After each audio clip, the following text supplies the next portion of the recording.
Close your eyes, and let us travel to Hogwarts Castle in the 1970. In the early 1970, a train leaves King's Cross carrying James Potter, Sirius Black, Remus Lupin, and Peter Pettigrew towards their first year at Hogwarts.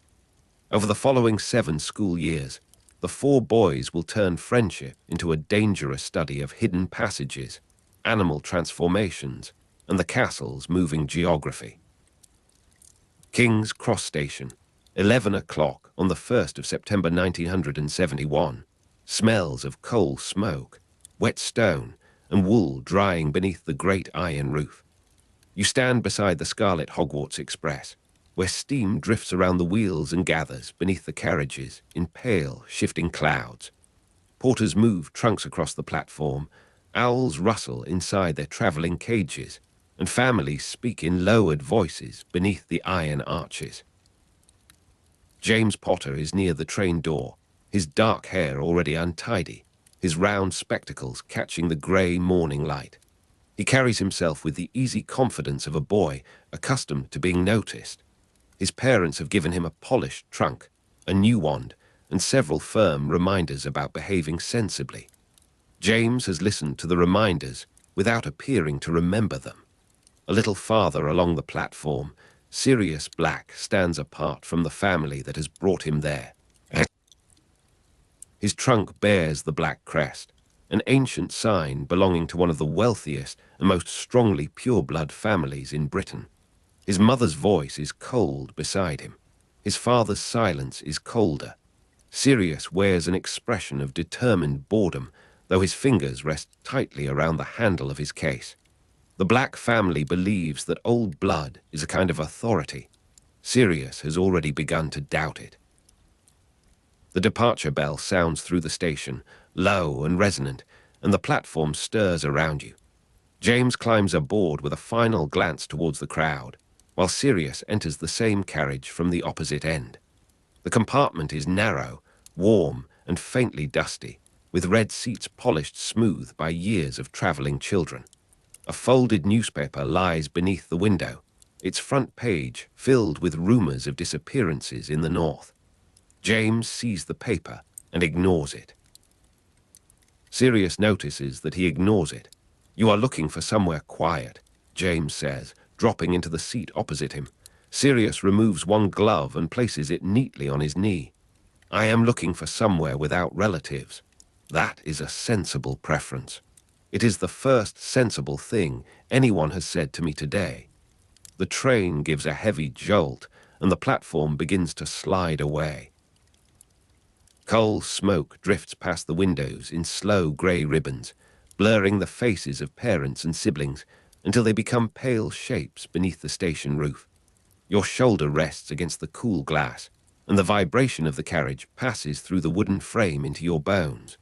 Somewhere beyond the compartment, a door shuts with a hollow clap. Trunks knock gently against one another in the luggage racks. An owl gives a muffled complaint, followed by the soft scrape of claws against wicker. Inside, the air carries the mingled scents of damp wool, leather satchels, polished wood, and the sweet crumbs of breakfast pastries. James's cloak is still dry, though the edges of Sirius's sleeves have darkened in the rain. The windows tremble as the train gathers speed. Roofs and chimneys move past in a slow procession, then disappear into the wider streets beyond King's Cross. The city becomes a pattern of brick, smoke, and wet slate. Beneath it all, the rails keep their steady rhythm, patient and deep. James leans forward, his elbows resting on his knees. He asks Sirius which house he hopes to join, though he asks in the manner of someone expecting an interesting answer rather than seeking useful information. Sirius says that any house will do, provided it is not the one his family prefers. James laughs quietly. He says that he would rather be in Gryffindor, where the famous and daring students are placed. Sirius replies that bravery is worth having, though family approval is not. The conversation moves easily after that.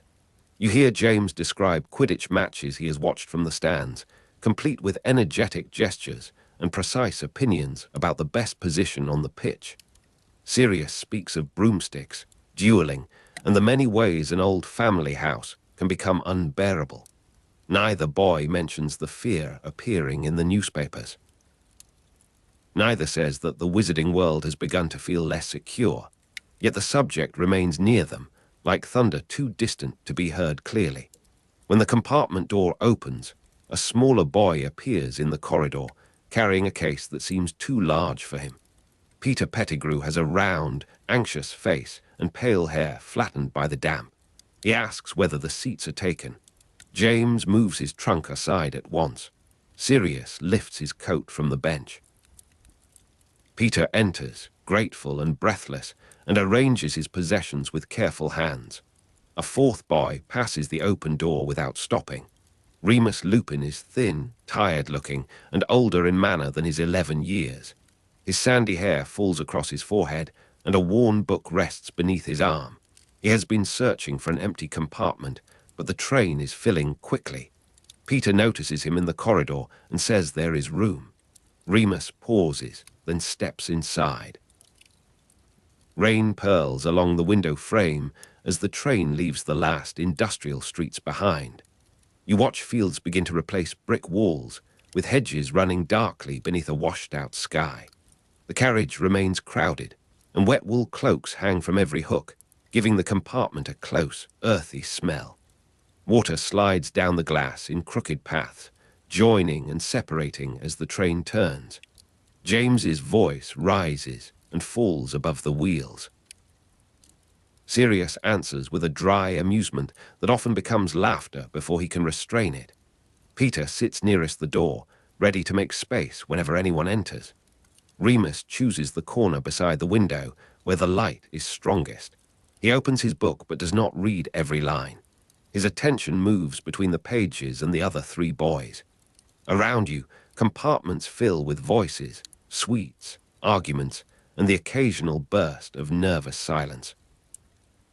The first journey to Hogwarts is long enough for strangers to become familiar, but not yet long enough for anyone to know what that familiarity will mean.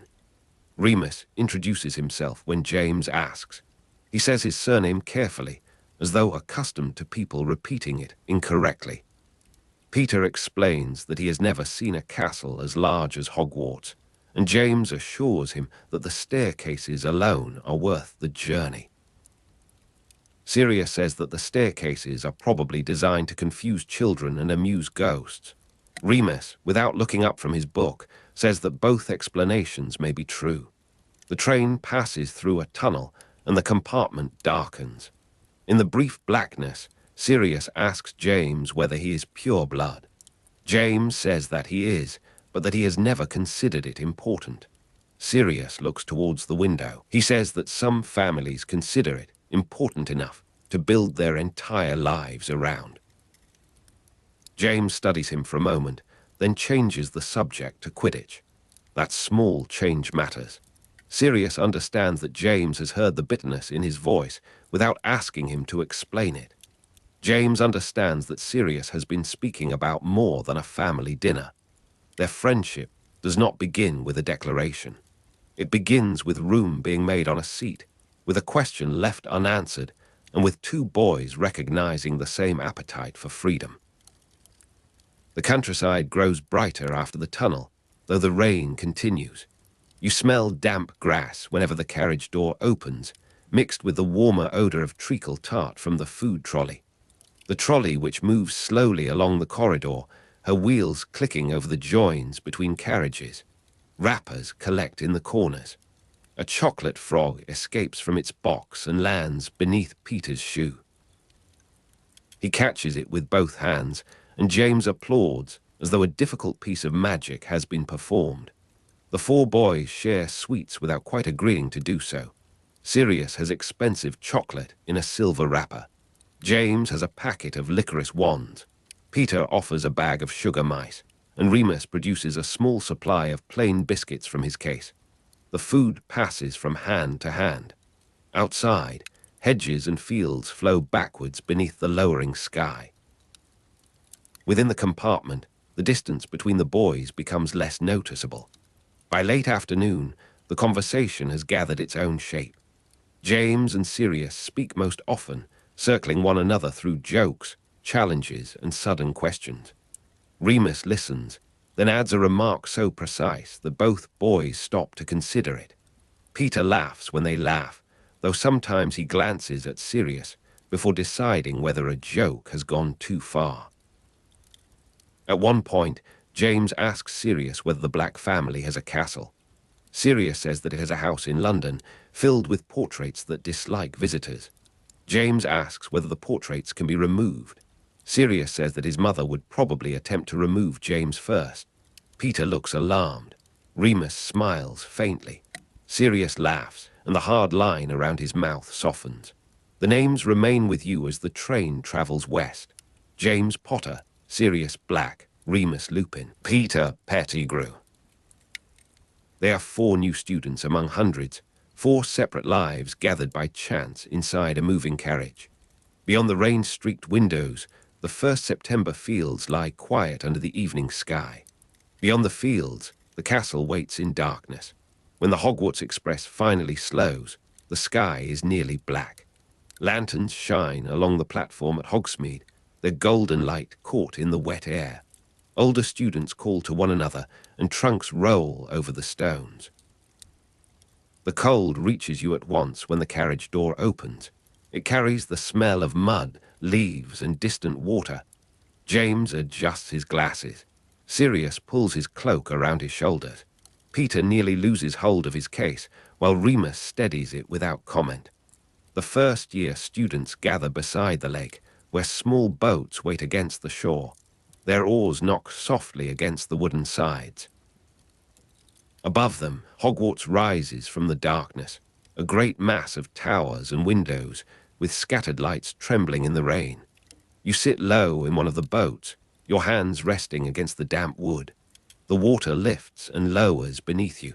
Across the lake, the castle grows larger with every quiet stroke. The echo of shoes beneath the stone staircases will become familiar later, but tonight each footstep seems to belong to the building itself. You follow the prefects through corridors where torches burn in iron brackets and portraits murmur behind their painted frames. The walls smell of cold stone and old dust. A staircase moves when nobody appears to touch it. Peter grips the banister. James looks delighted. Sirius watches the steps with the concentrated expression of someone already considering how they might be used. In the great hall, candlelight trembles over the long tables and polished goblets. 4 house tables stretch beneath a ceiling that reflects the storm-dark sky.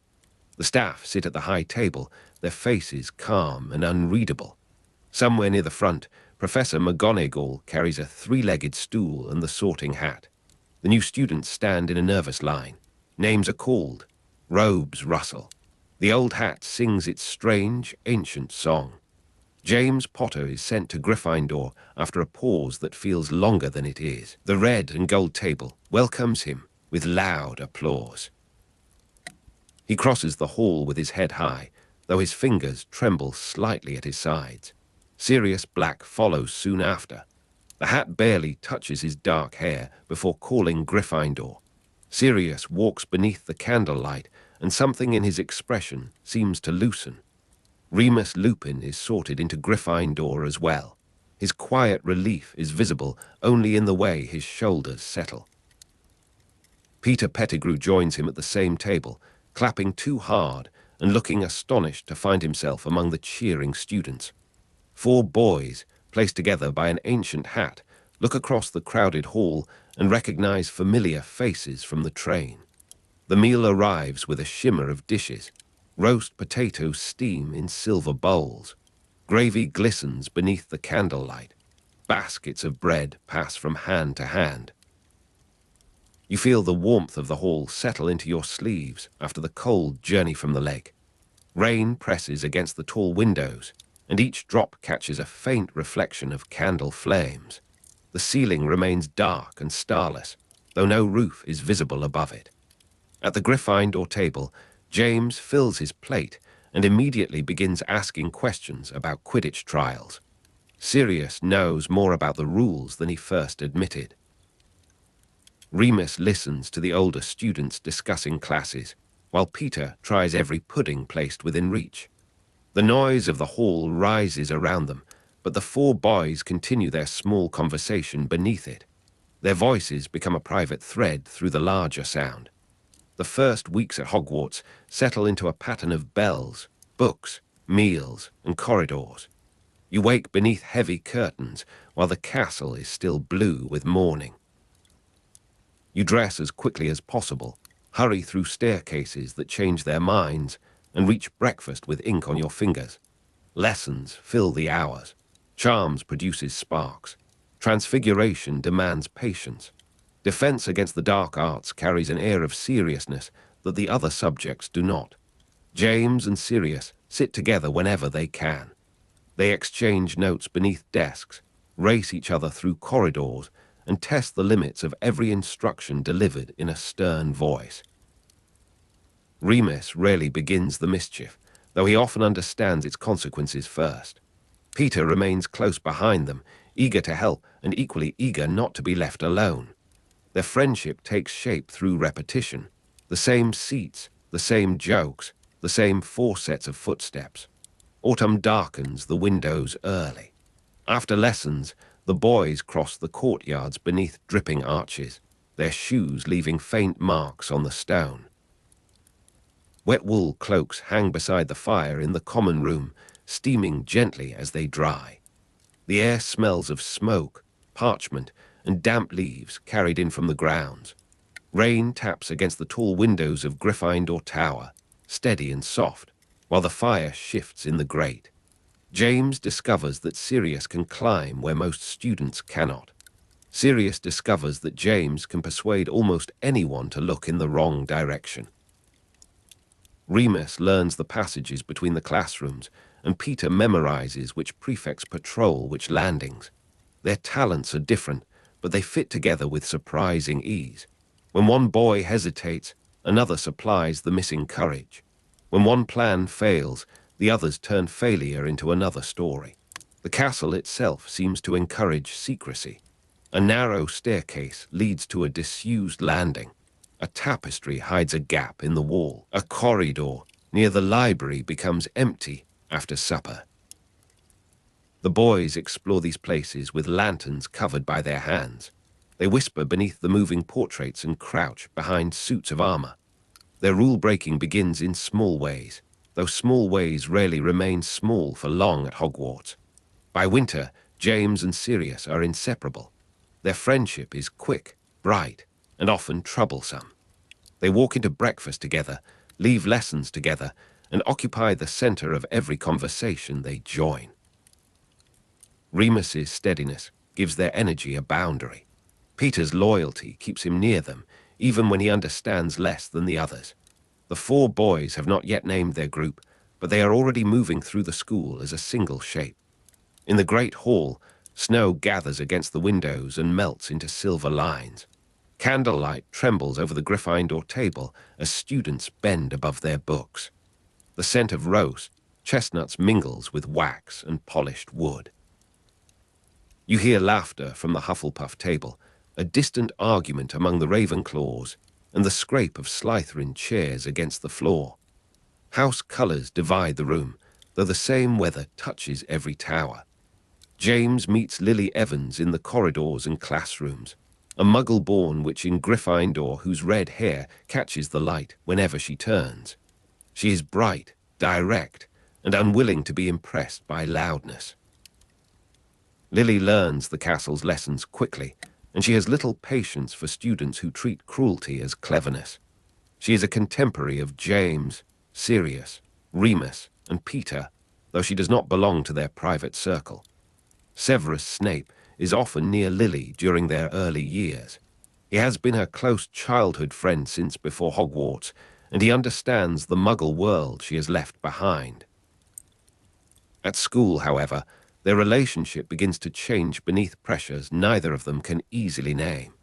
Severus is drawn towards darker ideas and students who admire blood status.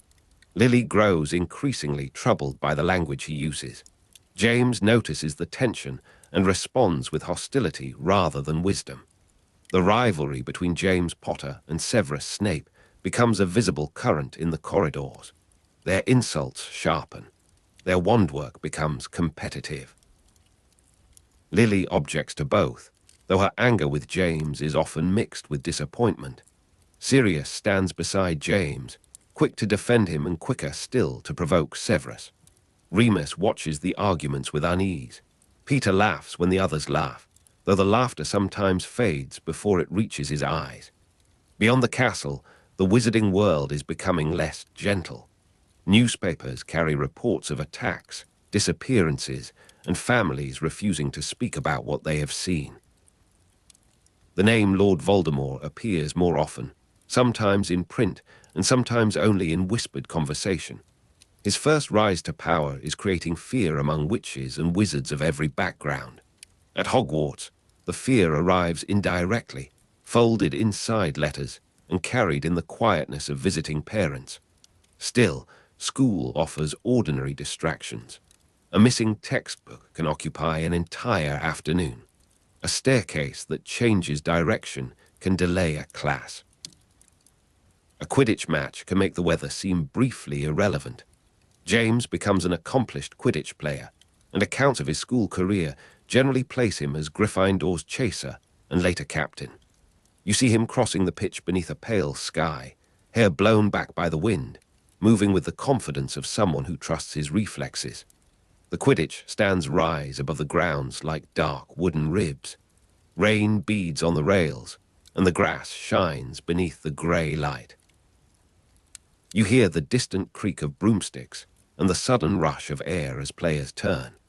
Gryffindor scarves flap along the benches. James's red robes flash against the green pitch. Sirius shouts from the stands.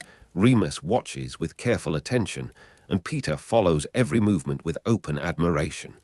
The match ends in mud, noise, and cold hands. James returns to the changing rooms smiling, carrying the excitement of the game with him. Sirius has already begun describing a more daring maneuver that James might attempt next time. Remus points out 3 reasons it would fail. Peter agrees with all of them in turn.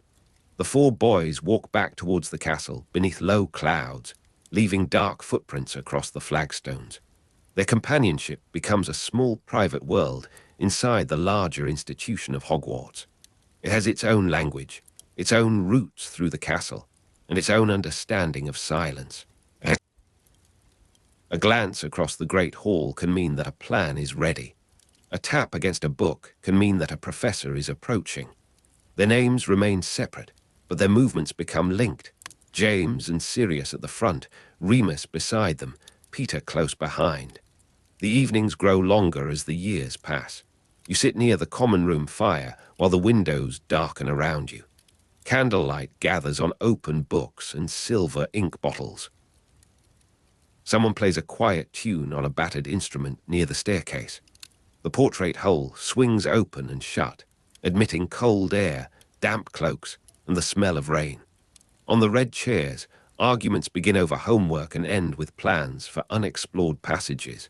James and Sirius are known for mischief and rule-breaking long before anyone gives them a formal name. They charm objects to move when teachers turn their backs.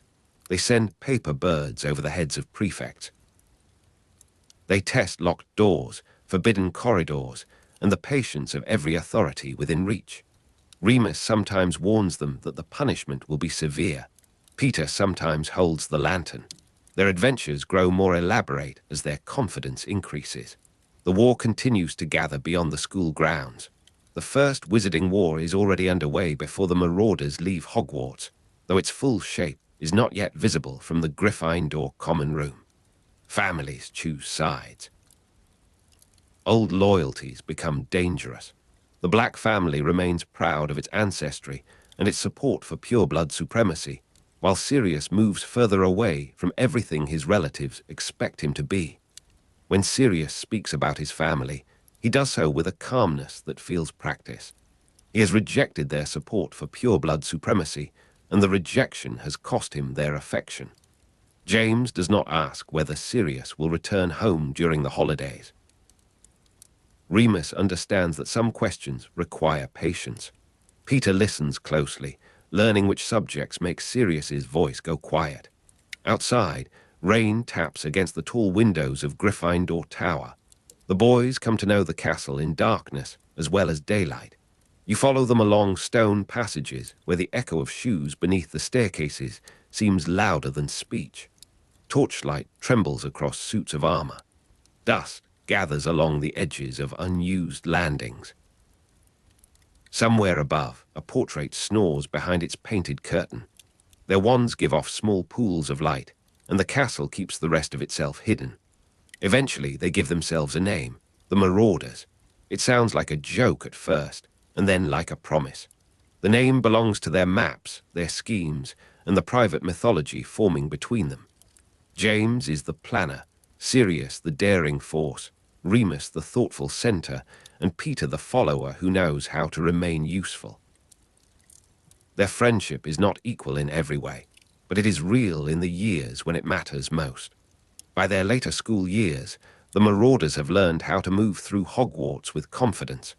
They know which staircases groan, which professors notice missing ink, and which doors remain unlocked after midnight. James and Sirius still seek trouble with the energy of boys who have not yet learned what trouble can cost. Remus keeps secrets of his own, and Peter watches the others with admiration mixed with dependence. The castle smells of wet stone after evening rain. Water gathers beneath the windows and darkens the wooden frames. In the great hall, candlelight trembles over the long tables as students read letters from home.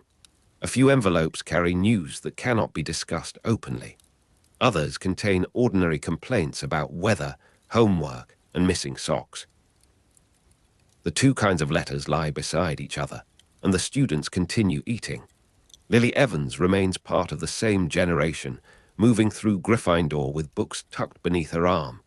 Her friendship with Severus Snape has deteriorated as their paths separate, though memories of their childhood remain between them.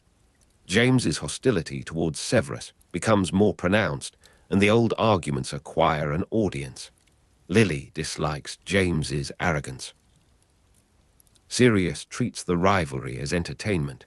Remus sees the cruelty beneath the laughter. Peter stands near the strongest voice. The First Wizarding War grows closer to the daily life of the students. Older siblings leave school and do not always return for holidays. Professors lower their voices when discussing the ministry. Some families display new symbols on their letters.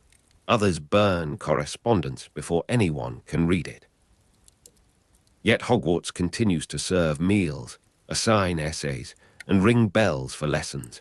Its routines hold the students inside a familiar pattern, while the world beyond the walls becomes increasingly uncertain.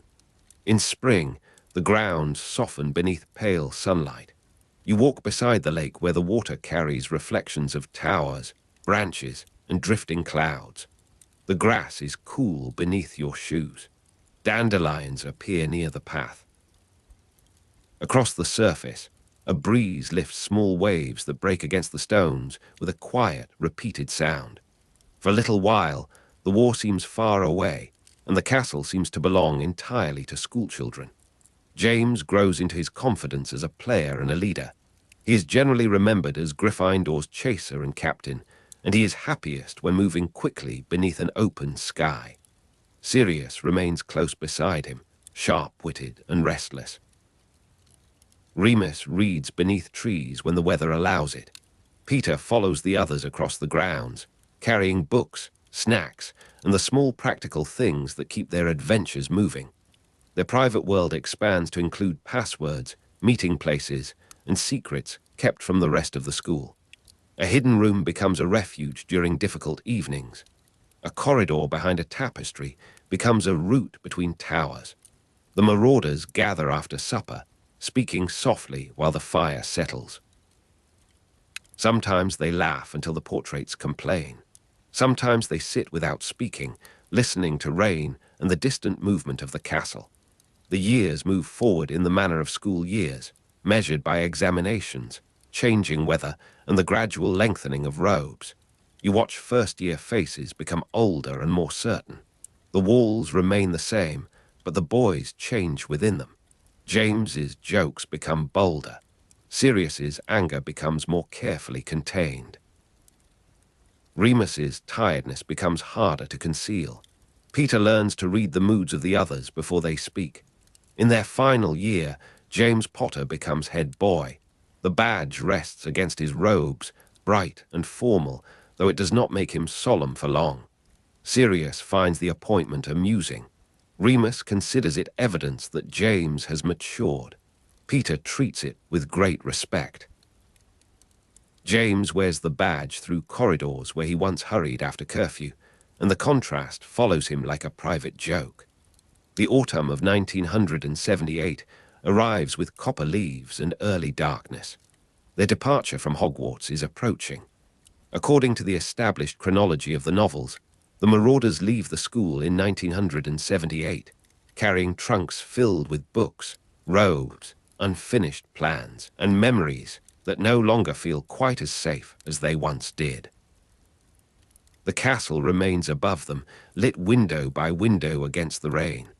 On the last evenings, the common room seems smaller. The red chairs hold familiar shapes. The fire burns low.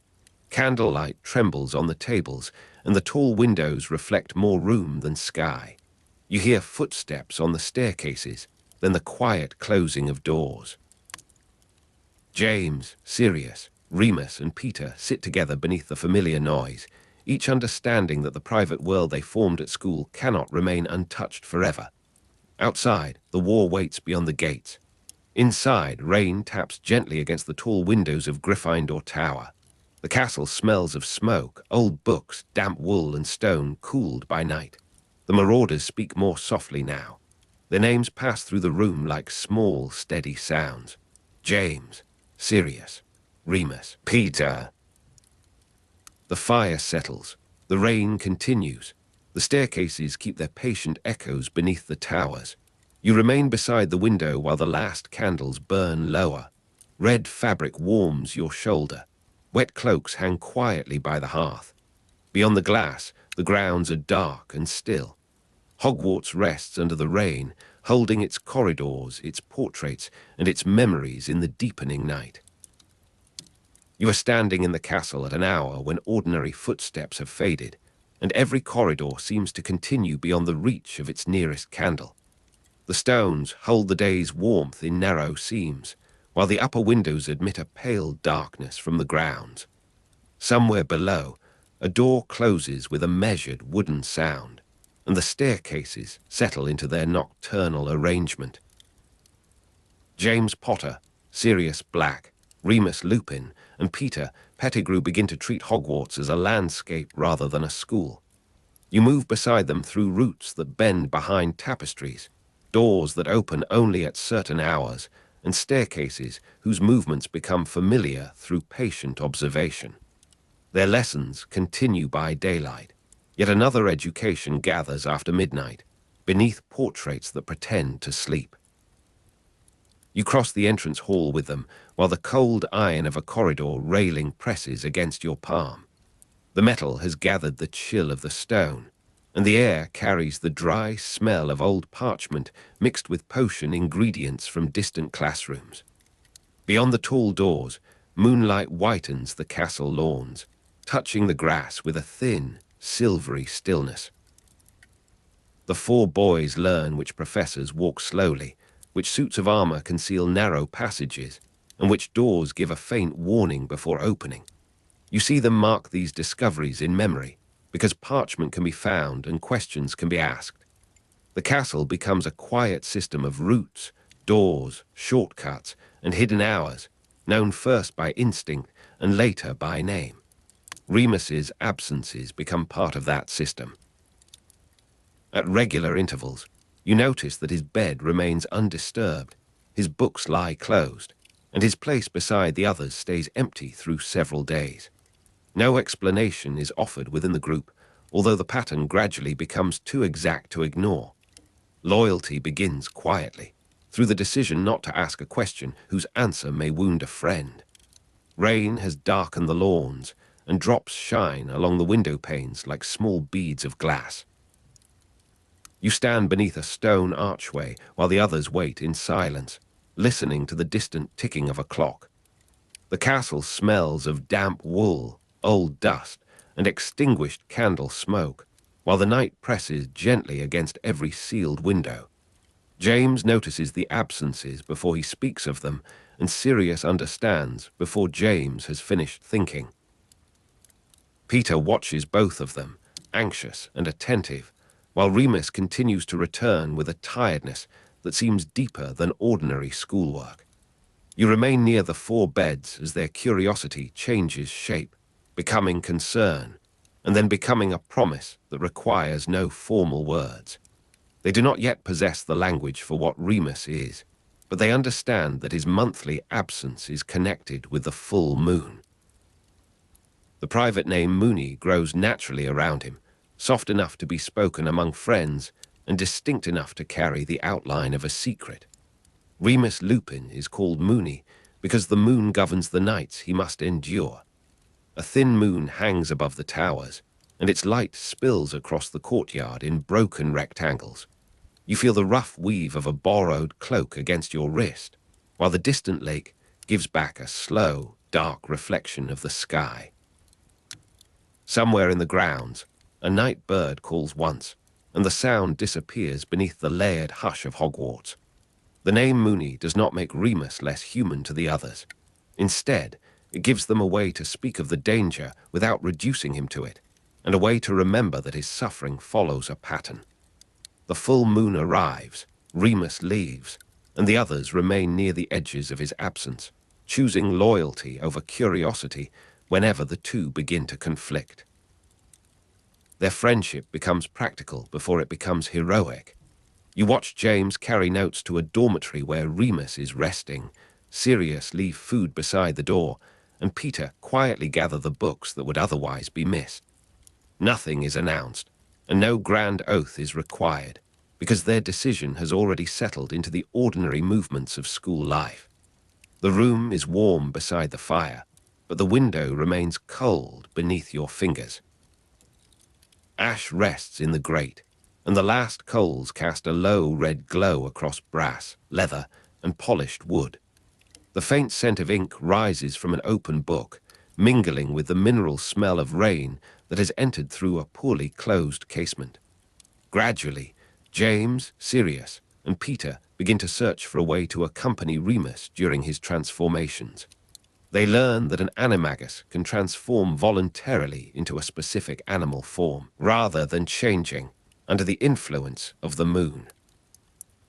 The form possesses its own physical limitations, yet the human mind remains awake within it, capable of recognition and deliberate movement. You sit with them in a library alcove where the lamps have burned low and the shelves rise into darkness. Old parchment feels dry and faintly gritty beneath your fingertips, while potion ingredients give the air a bitter, earthy fragrance. The quiet contains every small sound, including a turning page, a restrained breath, and the nervous quickening of a heartbeat before transformation. Animagus magic is difficult, and its difficulty does not become smaller merely because friendship gives it a reason. The work requires advanced magical control, prolonged concentration, and a willingness to repeat uncertain movements until the body begins to understand them. James, Sirius, and Peter each become an animagus while they are students, though the path towards that achievement is long and physically alarming. The first attempts are not effortless acts of glamour. You see shoulders lock, fingers stiffen, breath falter, and skin seem to draw inward beneath the strain of magic. The room feels suddenly too small for the fear contained within it, and no polished image of animal grace can soften those early moments. Moonlight lies over the lawns, while the boys practice in places where a mistake can remain hidden. The grass is damp beneath animal paws, though at first there are no steady paws, only awkward weight and uncertain balance. You smell wet earth and crushed stems, while the castle rises behind you with its windows darkened and its towers pale beneath the moon. James studies first with a confidence that often conceals how carefully he is measuring every failure. He memorizes the principles, repeats the preparations, and tests the boundaries of his control until the magic begins to answer him. His eventual animal form will be a stag, and the nickname Prongs will refer to the antlers that make that shape unmistakably his. You stand at the edge of the forest, while James attempts to hold the form for several breaths. The air is cool beneath the branches, and damp leaves cling to the soles of your shoes. A distant owl moves through the darkness without sound, while James returns from the transformation pale, shaking, and still determined to understand what his body has done. Sirius approaches the same study with a restless intensity, turning impatience into motion whenever the work becomes slow. His transformation will become that of a large black dog, powerful enough to travel quickly and quiet enough to pass through shadows. The private name Padfoot grows from this form, joining Sirius Black to the broad, dark shape he can choose at will. The corridor outside the practice room is empty, and your hand closes around the cold iron of the railing after midnight. Beneath the windows, moonlight touches the flagstones in narrow bands, while the air smells of dust, rainwater, and old stone. Sirius's breath comes hard before the change, and his first successful return leaves him silent for several moments. Peter's study is less visible, because he works with the caution of someone who expects the world to notice every error. He reads slowly, asks precise questions, and keeps his notes hidden among less interesting schoolwork. His animal form will be a rat, and the name Wormtail will refer to the thin tail that follows him through passages too narrow for a human body. You crouch beside a skirting board while the smallest movement disturbs a line of dust. The floorboards carry the faint vibrations of footsteps far above, and the walls retain a dry scent of plaster, paper, and forgotten smoke. When Peter returns to human shape, he is trembling with exhaustion, though his eyes remain fixed upon the hidden gap beneath the door. The three transformations develop at different speeds, yet none of them becomes simple. James must learn to carry the weight and balance of a stag. Sirius must manage the strength of a large black dog, and Peter must endure the unfamiliar quickness of a rat. Each animal form offers freedom, but each also imposes limits that the human body never needs to consider. You move through a moonlit meadow while three kinds of tracks appear and vanish among the wet grass. Hoofprints deepen the dark soil, paw marks gather beside a puddle, and tiny interruptions cross the mud near a fallen branch. The night smells of rain and roots, with a faint sweetness from crushed meadow flowers that closes as the temperature drops. Their purpose remains Remus. James, Sirius, and Peter do not learn animagus magic for admiration, legal permission, or the amusement of taking another shape. They want to accompany Moony during the monthly transformation, when the full moon draws the werewolf away from ordinary human life. Remus is a werewolf, not an animagus, and his condition follows a wholly different law. The moon has risen above the eastern tower, whitening the castle lawns and silvering every wet blade of grass. You feel the dampness through the fabric beneath your knees, while a branch scratches softly against a nearby window.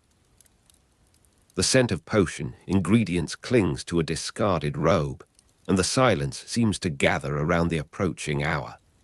An animagus transforms voluntarily into a chosen animal, while a werewolf changes through a curse connected to the full moon. The difference matters, even when both kinds of transformation place a body outside its familiar shape. You watch Remus carry the knowledge of that distinction with weary restraint, while his friends learn to approach the subject without making it the center of him. They practice until their private names begin to feel more natural than their school names during the hours of secrecy. James becomes Prongs in the grounds, Sirius becomes Padfoot beneath the trees, and Peter becomes Wormtail near the walls. Moony remains at the center of the arrangement, not as a leader, but as the friend whose danger gives the others work its meaning. A narrow passage smells of old parchment and damp mortar, and the air moves coldly through a crack hidden behind a portrait. You place one hand against the wall and feel a faint vibration from pipes concealed within the stone. Outside, rain gathers along the roof tiles, while somewhere below, a loose shutter taps with patient irregularity. The first night when all four can move together is uncertain rather than triumphant. You see Prongs lower his antlered head, Padfoot test the ground with careful paws, and Wormtail pause before every unfamiliar shadow. Moony moves among them with the unsteady danger of the werewolf, and the others remain close enough to guide him without pretending they can control him. The lawns lie open beneath the full moon, whose brightness turns the castle walls almost white. Grass is damp beneath animal paws, and each movement leaves a dark mark that fades beneath the wind. The lake carries a thin line of reflected light, while the forest gathers the four forms into its deeper, more forgiving darkness. Their animal bodies allow them to move through Hogwarts and its grounds without appearing as human students. Prongs can cross open lawns, Padfoot can travel beside the castle walls, and Wormtail can enter spaces beyond the reach of ordinary doors. These forms do not erase danger, but they alter the routes through which danger may be approached. You follow a passage beneath the school where the stones sweat lightly in the cold. A railing waits beside the steps, its iron surface sharp against your palm, and the air tastes of minerals, dust, and distant lake water. Small claws touch the floor in different rhythms, while the castle above continues its quiet sleep. Moony's transformations remain frightening, even when his friends have learned how to reach him. The werewolf body possesses strength, hunger, and instinct that no private nickname can make harmless. Prongs, Padfoot, and Wormtail can stay near him, distract him, and lead him away from certain dangers, yet they cannot turn the night into an ordinary walk through the grounds. A wind moves along the edge of the forest, carrying the scent of wet bark and cold leaves. You hear branches touching one another high overhead, while the ground yields softly beneath each careful step. Moonlight whitens the open spaces between the trees, and the darker hollows seem to hold their breath around the traveling shapes. The boys learn that friendship can require years of patient work before anyone outside the group understands its purpose. Their studies continue through ordinary lessons, examinations, meals, detentions, and the slow turning of school terms.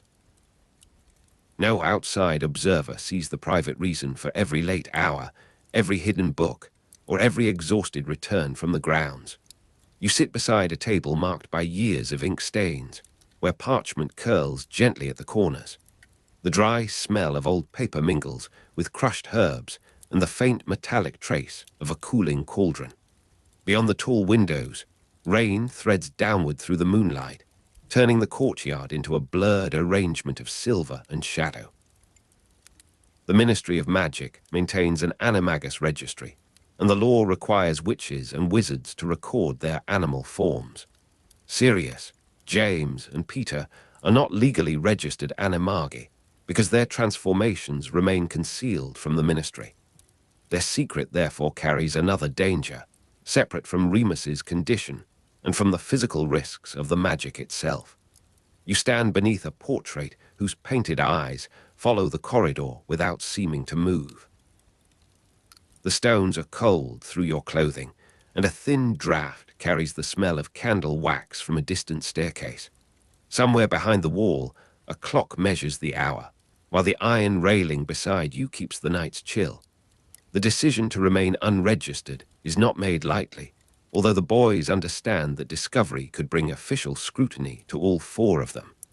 A record of their animal forms might reveal their movements, expose their purpose, and draw attention towards Remus. Their private names preserve the intimacy of their friendship while concealing its dangerous secret. The castle is quiet enough for you to hear rainwater traveling through gutters beneath the roof. Moisture darkens the window ledges, and the air near the glass feels colder than the room behind you. A small flame trembles in its brass holder, casting a wavering reflection across the polished surface of an unused desk. The names Prongs, Padfoot, Moony, and Wormtail begin to belong to a hidden geography. They are spoken beside the forest, under staircases, near locked doors, and along routes that ordinary students never see. The names make room for the animal forms, yet they also protect the boys from feeling that transformation has divided them into separate people. You walk along the boundary between lawn and woodland, while pale moonlight rests on the castle roofs. Wet grass brushes against your ankles, and the ground gives underfoot with a quiet, yielding softness. The night air is clean near the open fields, though the smell of old parchment follows from a satchel left beneath a tree. Prongs refers to James's eventual ability to transform into a stag, whose antlers give the form both dignity and practical strength. Padfoot refers to Sirius's ability to become a large black dog, broad-shouldered and dark enough to pass through an unlit corridor. Wormtail refers to Peter's ability to transform into a rat, small enough to follow cracks and hidden edges. You watch the three forms move in different ways across the grounds, each carrying human awareness behind its altered eyes. The stag must negotiate its height, the dog must manage its strength, and the rat must remain alert to every vibration. Their bodies change their possibilities without freeing them from pain, fear, or the need to choose carefully. Moony alludes to Remus's monthly transformation at the full moon, and the name is repeated whenever the group speaks in its guarded language. Remus Lupin is Moony within the friendship, yet he remains Remus when he returns tired to the dormitory and tries to resume the ordinary rhythm of school. The private name does not replace him. A narrow room beneath the tower holds the dry warmth of banked coals. You smell old leather, parchment dust, and the faint bitterness of ingredients stored in stoppered glass jars. The floor is uneven beneath your feet, and from the corridor comes the soft scrape of a paw, followed by the almost inaudible click of a claw. The four boys use the animal forms to explore the castle more freely, though their explorations remain connected with the needs of the full moon. They discover where passages narrow, where doors open inward, and where the grounds become safe enough for difficult movement. Every route is learned through repetition, and every shortcut acquires a memory of those who traveled it. You pass beneath a low arch where the stone has been polished by generations of shoulders and sleeves. Cold air descends from a stairwell, carrying the scent of wet wool and extinguished fires. Beyond the arch, the corridor bends towards a sleeping portrait, while the moon lays a pale stripe across the floor. The boys' nicknames eventually appear on the Marauders map, preserving the names alongside the corridors and concealed rooms they have come to understand. Prongs, Padfoot, Moony, and Wormtail can be found there as private signs of identity, moving through a world that ordinary maps cannot fully reveal. The map remembers the intimacy that school records never contain. You hold the imagined parchment beneath a low lamp, and its surface seems warm from the hands that have unfolded it. Ink gives off a dry, familiar smell, while candlelight trembles over tiny markings and branching lines.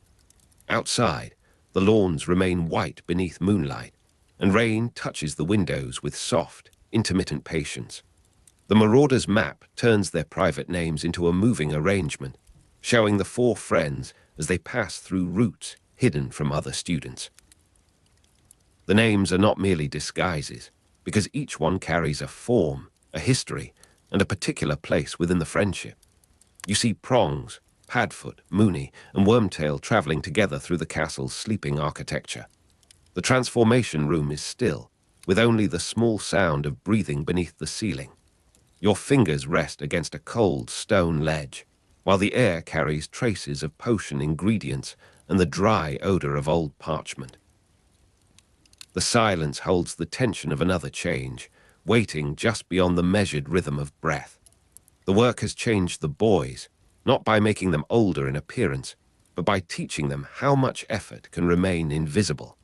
They have discovered that control is built from repetition, that courage often feels like nausea, and that loyalty can be measured in months of study. Nobody beyond the group understands why the work matters so deeply. You stand beside Remus near the edge of the grounds, where damp grass bends beneath a low wind. The castle windows glow behind you, and the forest lies ahead in a dense, dark mass. He is quiet, as he often is before the full moon, while the names Moony and Remus rest together in the hush without needing explanation. James, Sirius, and Peter each become an animagus while still students, and their success remains hidden from the ministry's registry. They have learned to transform voluntarily into Prongs, Padfoot, and Wormtail, while Remus continues to face the involuntary monthly change that makes him Moony. The distinction remains dangerous, but the friendship around it becomes steadier. A cold railing runs along the corridor beside you, and the iron leaves a sharp impression against your hand. The walls smell faintly of damp stone, wax, and paper stored too long in wooden cupboards. Far away, the castle gives a slow creak, as though the towers are settling more deeply into the night. The private names preserve the closeness of the four friends while concealing the most dangerous truth they share. Moony can be spoken without explaining the full moon. Padfoot can pass as a playful invention. Prongs can sound like a joke, and Wormtail can disappear into ordinary mischief. Beneath those simple sounds, the entire secret remains carefully held.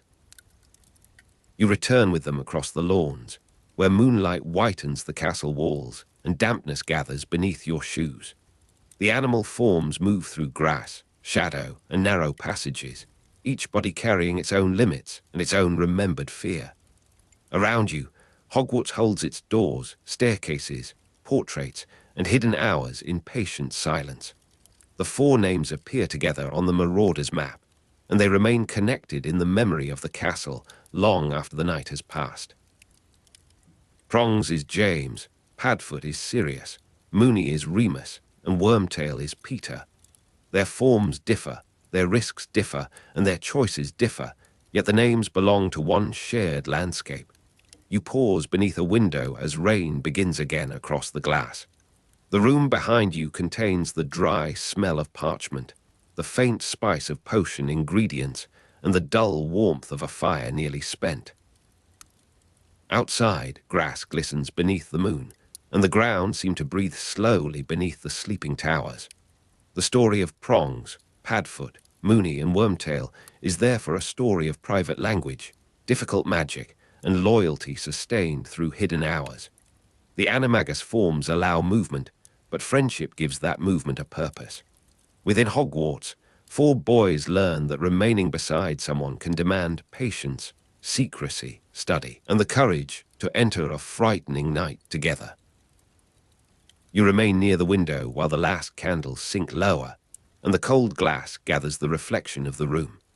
Beneath the towers, the lawns lie silvered by moonlight, while the castle corridors keep the faint echoes of distant paws and careful footsteps.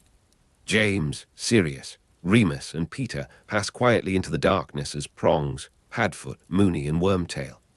James, Sirius, Remus, and Peter pass quietly into the darkness as Prongs, Padfoot, Moony, and Wormtail. The night around Hogwarts seems to hold its breath, though the castle continues with the small, patient sounds of old stone settling beneath the dark. A draught slips along the window frame, carrying the dry scent of dust, wax, and distant rain. Far below, the branches of the whooping willow move against the sky with a slow, uneasy creaking, their leaves making a muted hiss whenever the wind passes through them. You can almost taste the metallic edge of fear before the full moon has risen above the roofs. In Hogsmeade, a distant village bell sounds once, then fades into the broad silence. The sound travels across the grounds so gently that it seems to belong to another age, preserved beneath the stars. Each month, the ordinary timetable of Hogwarts bends around Remus Lupin's disappearance. A lesson begins without him, a place remains empty at the dining table, and the explanations offered by adults become deliberately simple. Illness, tiredness, private study, and recovery pass between teachers with quiet restraint, while most students accept that Remus is absent again. You stand beside the classroom door as parchment rustles and chairs scrape softly across the floor. The room continues its work without the missing boy, yet the empty space seems to possess its own gravity. No one announces the reason, and no bell marks the truth. Remus is simply not there, and the castle learns to leave certain questions untouched. The cold air in the corridor carries the smell of rain from the high windows, mingling with the faint sweetness of beeswax on the stone ledges. Beyond the arches, the grounds slope away beneath a sky coloured with cloud and weak silver. The whooping willow stands alone, its trunk dark and thick, its roots rising through the earth like knotted fingers. Every movement of its branches produces a hollow wooden complaint, followed by the whisper of leaves dragging against one another. You hear the distant village bell from Hogsmeade, softened by distance and weather. Near the castle wall, damp grass bends beneath the night breeze, and small beads of water gather on the blades like scattered glass. Remus Lupin was bitten by the werewolf Fenrir Greyback when he was still a child. Greyback had sought revenge against Remus's father, Lyell Lupin, whose words had offended him during an earlier dispute. The attack was deliberate, cruel, and intended to punish the father through the child. After that night, Remus became a werewolf, carrying a condition that would shape every month of his life. The moon governed what happened to him, and the full moon arrived with an authority no spell could negotiate away. You see the child standing in the aftermath of the attack, surrounded by adults who understand that his future has altered permanently. The secret begins there, in fear, pain, and the long silence that follows. The room around you seems warmer than the world beyond the glass, though the warmth reaches only as far as the firelight. A log shifts in the grate and sends a brief line of sparks upward, where they disappear among the darkened rafters. The scent of smoke rests lightly over the older smells of wool, paper, and polished wood. Outside, clouds move over the moon, leaving the lawns dim and indistinct. When the branches of the whooping willow stir, their roots creak beneath the soil with a sound like furniture being moved in an empty house. The metallic taste of fear lingers at the back of your mouth, quiet and precise, before anything visible has begun. Albus Dumbledore arranged for Remus to attend Hogwarts despite his condition. The decision required unusual care because the school was filled with children, narrow corridors, crowded dormitories, and countless moments that could not be controlled. Dumbledore believed that Remus deserved an education and a place among other young wizards, even though the full moon made ordinary school life impossible. The arrangement was kept private, and a secure place was prepared where Remus could transform away from the other pupils. Each month, the school's timetable altered around him, making space for a dangerous necessity without explaining the reason. You can imagine Dumbledore reading the relevant letters beneath a green-shaded lamp, choosing compassion while measuring every risk. The passage of the night moves slowly through the castle, touching the portraits, staircases, and high windows with the same pale hand. Dust lies along the edges of the corridor, undisturbed except where shoes have crossed recently. Somewhere beyond the walls, the village bell in Hogsmeade marks another hour. Its note arrives thinly, accompanied by the faint groan of branches outside. The whooping willow waits beneath the moon, its bark rough with age and its roots pressing through the ground around the concealed entrance. You feel the chill of the stone through the soles of your shoes, while a draught rises from below, smelling faintly of earth, old wood, and rain-soaked leaves. The passage to the Shrieking shack began beneath the whooping willow. The tree had been planted to conceal the passage and protect its entrance, using its violent branches as a living barrier.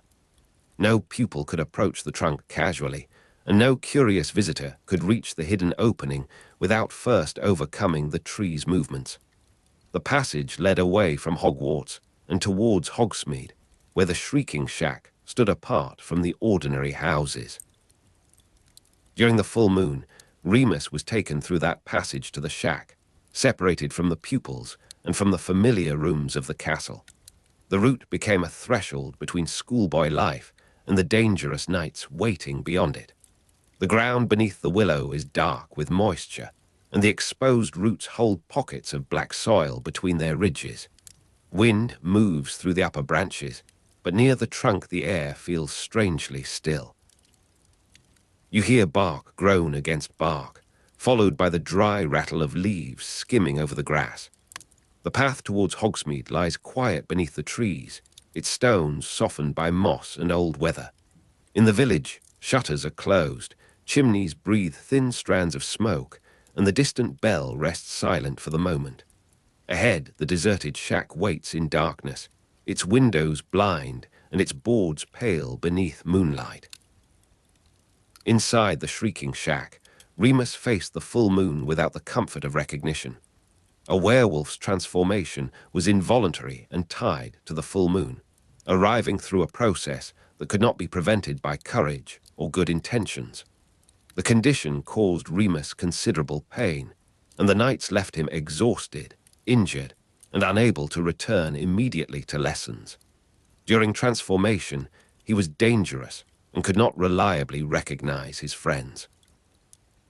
The secure place therefore needed to be distant from other pupils, sturdy enough to endure violence, and empty enough that no innocent person would be caught nearby. You follow the passage in imagination, hearing the change in the rhythm of footsteps as the castle recedes behind you. The shack smells of dry dust, splintered boards, damp plaster, and old fabric left too long in darkness.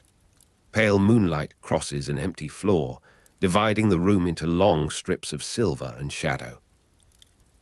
A loose shutter trembles against the wall, producing a soft wooden tapping that stops whenever the wind drops. Cobwebs cling to the corners, gathering grey powder along their threads. The boards beneath you are uneven, and some give a little beneath the weight of an imagined step. Somewhere outside, a branch scrapes over the roof with a slow, deliberate rhythm. You taste the metallic trace of fear again, mixed with the stale air of a building that has held too many secrets. The Shrieking shack gained a reputation among the residents of Hogsmeade as one of Britain's most haunted buildings. Its cries disturbed the village on nights when the moon was full, and its violent noises seemed to come from rooms no one could safely enter. The apparent haunting was connected to Remus's transformations, though the villagers had no reason to identify the source. They heard howls, crashes, splintering timber, and movements that crossed the empty rooms with unnatural speed. Stories grew around the shack because people prefer a ghost to an explanation that requires pity, danger, and careful secrecy. The building became famous for terror, while the boy inside it remained unknown. The village lies beneath a cool veil of mist, with narrow lanes shining faintly where rain has settled between the stones. You pass beneath eaves darkened by dampness, hearing water fall from a gutter into a wooden barrel. A distant bell in Hogsmeade begins a slow sequence of notes, each one thinning before the next arrives. Behind the houses, the outline of the shack rises against the hillside, crooked and silent beneath the moon. The windows reflect only pale light, and the doors remain closed against the weather. You can smell wet earth, cold ash, and the faint mineral scent of stone walls that have endured many winters. Remus's condition caused pain that continued beyond the transformation itself. His body required time to recover, and his mind carried the exhaustion of nights spent fighting something he could not command. He missed classes regularly, sometimes returning with injuries that demanded further concealment. Most Hogwarts students did not know the real reason for his absences, and the explanations remained ordinary enough to discourage speculation. You watch him enter a classroom late, moving carefully beneath the weight of a tired body, while parchment and ink continue their quiet arrangements on the desks. No one sees the full story, because it has been kept behind locked doors and controlled passages. A grey morning settles over the castle after one of those nights, leaving the towers softened by cloud. Frost clings to the inner edges of the windows, and the flagstones hold the cold of darkness. In the classroom, quills move across parchment with a faint, steady scratching. Someone turns a page, someone coughs quietly, and somewhere far away a door closes with measured care. You notice the empty chair where Remus should be, its wooden surface reflecting the thin light. The scent of ink and damp wool rests beneath the older fragrance of smoke. Beyond the walls, the whomping willow gives a slow creak, as though the earth itself remembers what happened below its branches. James, Sirius, and Peter eventually learned that Remus was a werewolf. The truth did not arrive as a single dramatic revelation, but through patterns that became too clear to ignore. They noticed the regularity of his absences, the injuries, the fatigue, and the way adults guarded certain parts of his life. Their curiosity began as the restless attention of intelligent boys, yet it developed into something more serious as they understood what the secret demanded. When they discovered the passage beneath the whomping willow and recognized its purpose, they also recognized the danger surrounding their friend. They did not abandon Remus after learning the truth. Instead, they began to imagine how they might remain near him. The three boys moved through the castle beneath a sky drained of color, their shadows stretching along walls washed with early light. The corridors smell of stone, candle smoke, and the faint dust released by old tapestries. James walks quickly, Sirius keeps his attention fixed on every corner, and Peter follows with careful steps that make almost no sound. Near the grounds, the whomping willow stands against the pale horizon, its branches making small movements in the morning wind. You hear roots creaking beneath the soil whenever the trunk shifts. The distant village bell sounds once through the mist, and its note seems to pass directly through the hidden earth. James, Sirius, and Peter decided to make themselves capable of staying with Remus. Their animagus forms allowed them to remain near him without being exposed as human companions, and the decision held a tenderness inseparable from recklessness. James could become a stag, Sirius a large black dog, and Peter a rat, while Remus became the wolf that the moon demanded. In animal form, they could accompany him through the passage and remain beside him in the shack. Yet danger was not removed by affection or cleverness. A transformed werewolf could injure them, and Remus could not reliably recognize the friends who had chosen to follow him. Their plan made the secret safer for Remus, while bringing the other boys into serious danger. The full moon rises above the village with a clarity that makes every roof line appear sharply cut. Its light enters the deserted shack through broken windows, crossing the floor in long, pale bands. Dust drifts through the brightness, turning slowly before settling on splintered boards. A loose length of wallpaper lifts and falls against the plaster, making a whisper like dry leaves. Outside, the road towards Hogwarts remains empty, its puddles reflecting the moon as broken silver. You hear the village bell from far away, softened until it resembles a memory. Near the willow, the roots complain beneath the ground, and the air carries the metallic taste of fear. The first nights of their companionship inside the shack required discipline, nerve, and an understanding of danger beyond their years.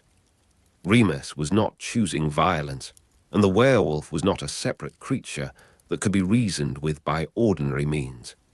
The transformation took control of his body, senses, and recognition, leaving the boys to manage their distance as carefully as their courage. Their animagus forms allowed them to move through the rooms, but three animals could still provoke pursuit, conflict, or injury. The friendship became a shelter around Remus, though it was a narrow shelter built beside a fire. No one could promise that every night would end safely. A cold draft moves through the shack, stirring dust along the floorboards and lifting a small grey feather near the wall. Moonlight touches the broken edge of a chair, then fades as a cloud passes across the sky.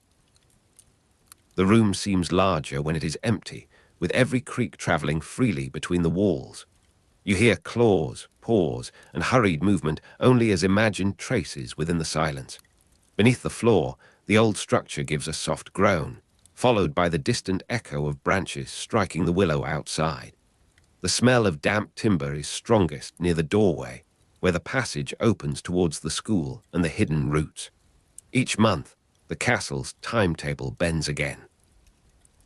Teachers allow Remus to disappear, lessons proceed around the absence, and the other students continue their ordinary lives without understanding what has been arranged. The four friends learn to measure time by the moon, the school bells, and the long interval between leaving the castle and returning to it. James, Sirius, and Peter carry their knowledge quietly, because speaking aloud would endanger Remus and expose the arrangements that protect him. Their secret grows through repetition, becoming part of the structure of their school days. You can see the pattern from above, as though the castle were a clock whose mechanism includes one hidden, dangerous movement every month.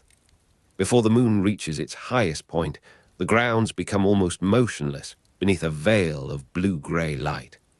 Wet leaves gather against the steps, and the stones shine where mist has settled upon them. The whooping willow shifts in the darkness, its roots creaking below the surface as its branches guard the concealed entrance. A faint smell of bark and earth rises from the ground.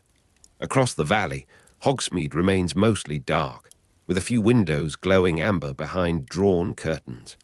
The distant bell marks the hour, and the sound drifts among the trees before dissolving into the cold. You stand near the path and feel the night waiting without haste.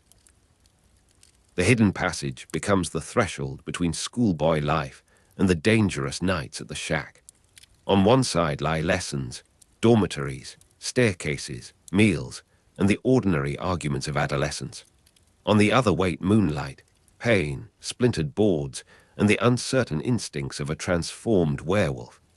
Remus passes through the passage because the arrangement allows him to remain at Hogwarts, but each journey also reminds him that belonging has a cost.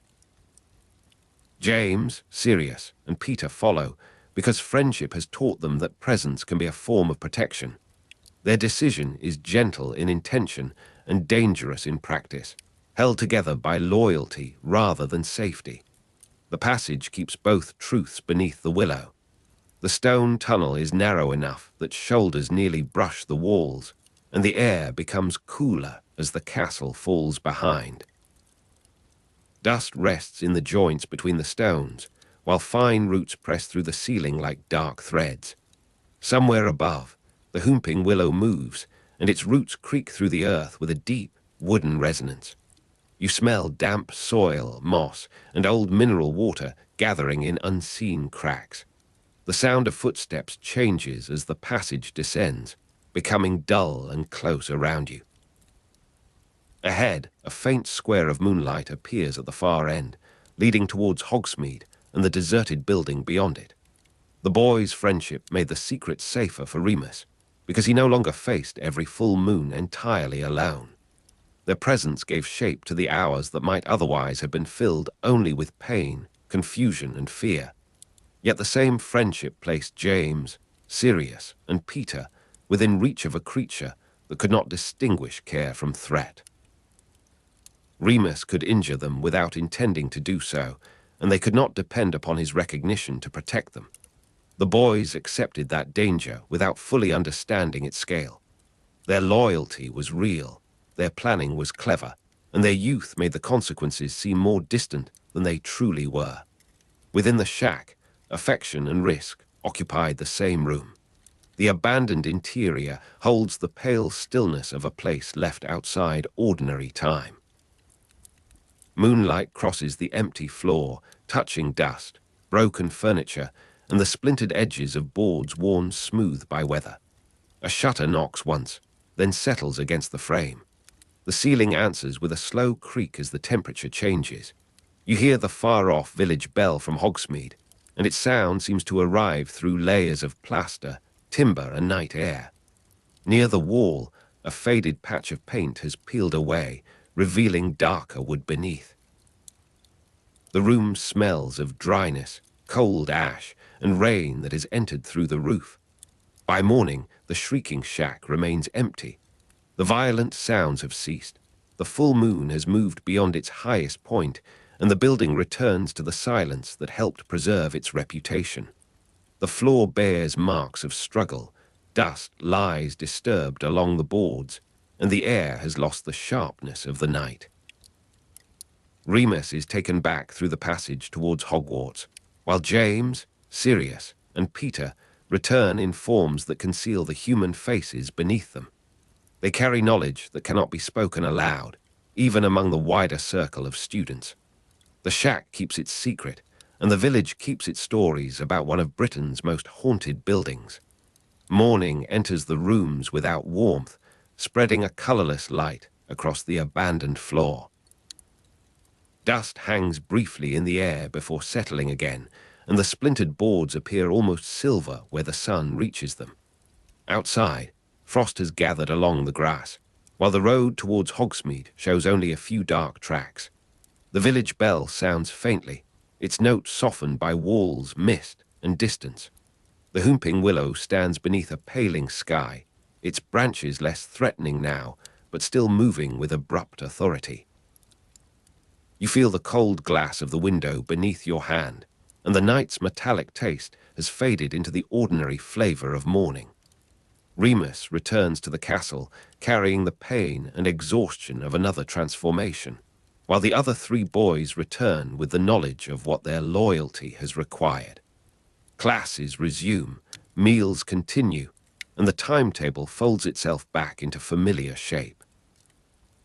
Most students see only an absent friend recovering from another illness, unaware that the truth lies beneath the Whomping Willow and beyond the village road. The secret is not made simple by being shared, because shared danger remains danger. Remus has learned that their companionship is both protection and peril. You remain near the window as the last traces of moonlight withdraw from the lawns. The castle corridors grow quieter, though somewhere below, careful footsteps pass over stone and disappear around a turning.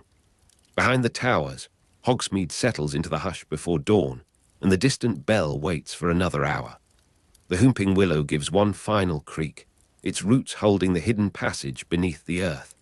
Far away, the Shrieking shack stands empty beneath a fading sky, its boards cold, its rooms pale, and its silence deeper than any story told about it. Around you, the candles sink lower, and the secret remains safely folded into the darkness. The lessons continue beneath the private work, and you move between them with the uneasy impression that two different educations are unfolding at once.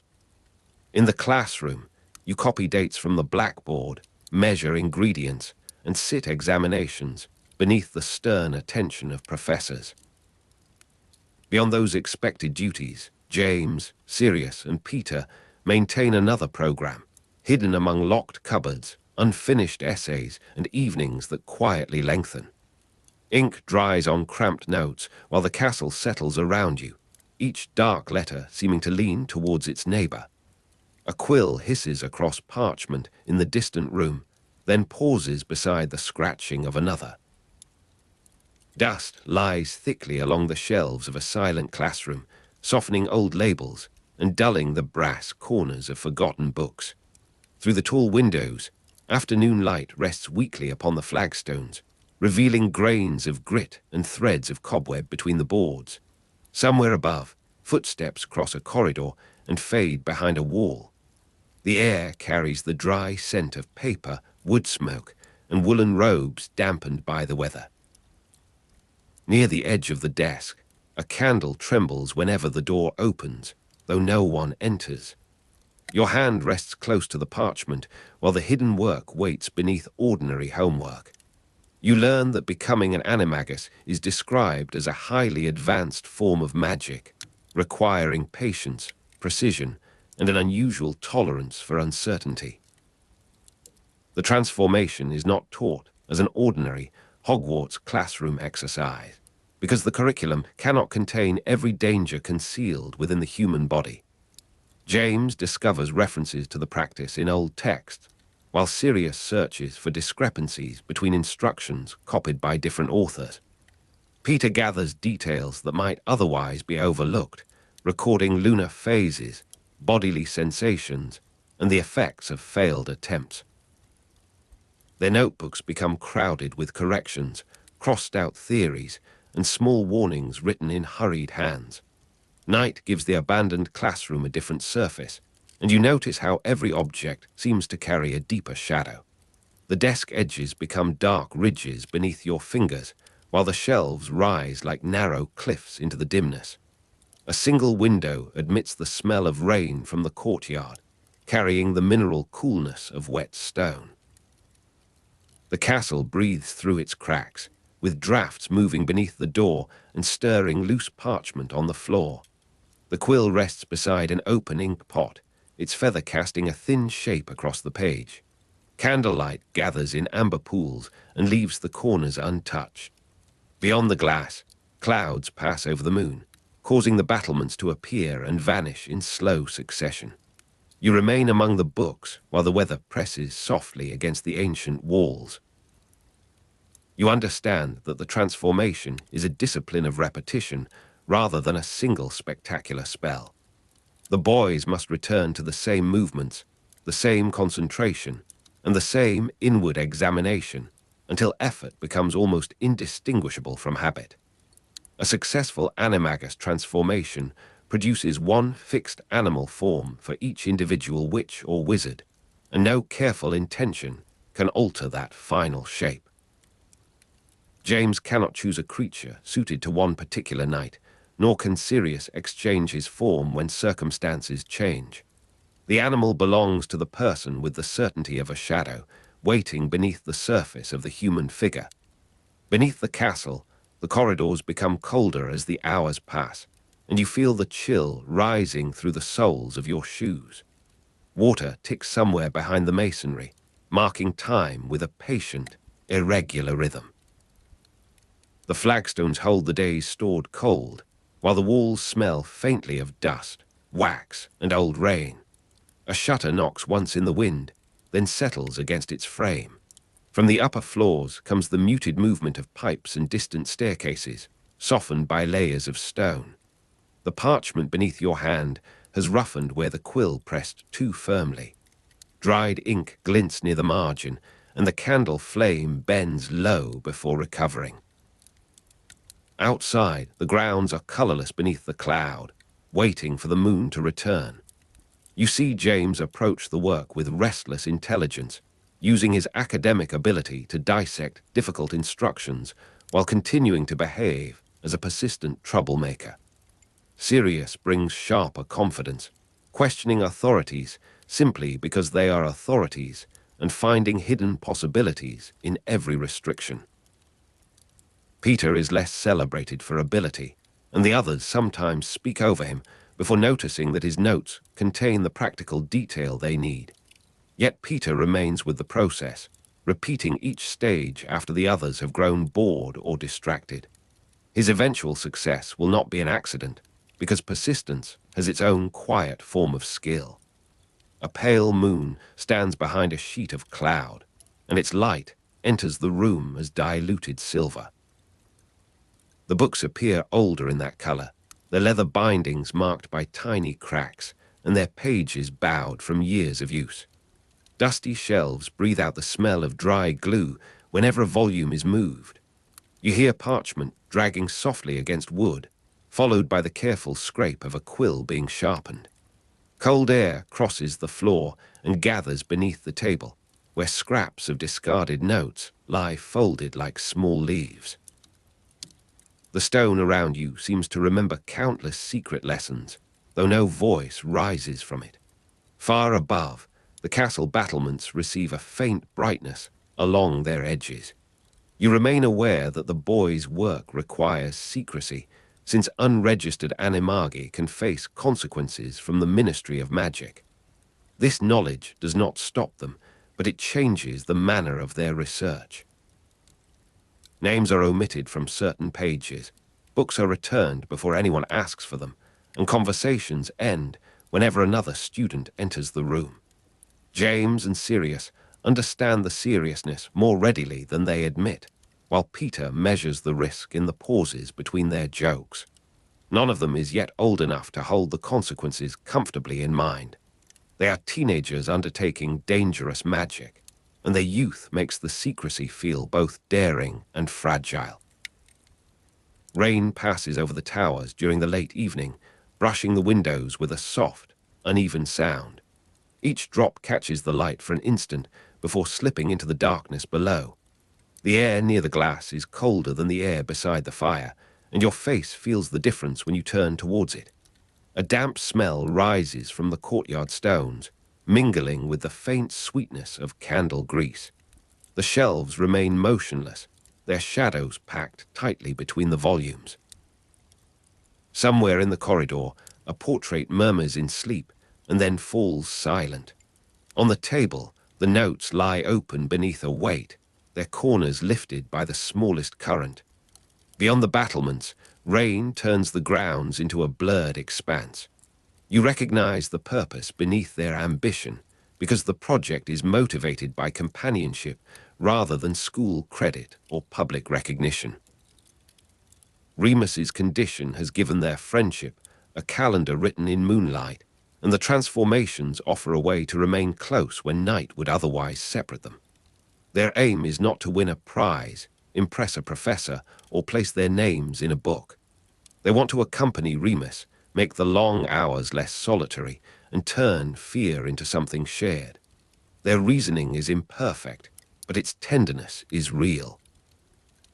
Morning approaches slowly, leaving a grey band above the castle battlements, while the lower grounds remain shadowed. You stand near a window and hear the first stirring of owls in the tower. Cold air carries the smell of wet grass, chimney smoke, and stone cooled by the night. Parchment has dried stiffly on the desk, and the ink in the margins has lost its wet shine. The quill lies across the page with a narrow feather bent at its tip. Along the floor, the first light touches dust without warming it. Far below, the lake reflects a colorless sky, while the trees hold their darkness beneath the rising day. You watch James succeed first, and the change reveals itself through concentration rather than spectacle. His human outline contracts into the unmistakable shape of a stag, with antlers rising above a body that seems familiar yet impossibly altered. Sirius follows in the form of a large black dog, broad in the shoulders and dark enough to merge with unlit corridors. Peter's transformation produces a rat, small, quick, and able to pass through spaces that would stop a larger creature. 3 different bodies emerge from the same discipline, and none can be exchanged for another. The floor feels different beneath animal feet, and you sense every uneven seam in the flagstones. Cold stone presses against pads, claws, or narrow toes, while dust gathers in the shallow grooves between slabs. The air rises in layers of scent, carrying wax from the sconces, damp wool from abandoned robes, and the dry odor of old mortar. A low draft moves beneath the door, stirring fur along a dark flank and lifting the fine hairs around a small ear. The castle sounds larger from close to the ground, with pipes humming overhead and distant footsteps becoming heavy vibrations. Moonlight reaches through the window in a thin band, touching the edge of a paw before withdrawing behind cloud. You understand that the 3 forms are mobile enough to accompany Remus around the grounds, though each offers a different kind of usefulness. The stag can move through open paths and woodland margins with strength and speed, while the large black dog can cross rough ground without attracting immediate suspicion. The rat can enter narrow corners, pass beneath obstacles, and vanish into neglected edges of the school. Their bodies do not make the night safe, but they make companionship possible. Remus's werewolf form is imposed by the curse and differs fundamentally from voluntary animagus forms, which are entered and left by choice. Mist gathers over the grass while you move beyond the castle walls, and the ground gives softly beneath each step. The scent of wet earth rises from the paths, mixed with crushed leaves and the faint sweetness of distant flowers. Dew darkens the low stones, and droplets cling to the edges of bracken like small beads of glass. The lake lies broad and quiet beneath the moon, with a narrow reflection trembling whenever the wind crosses its surface. From the trees comes the dry movement of branches rubbing together.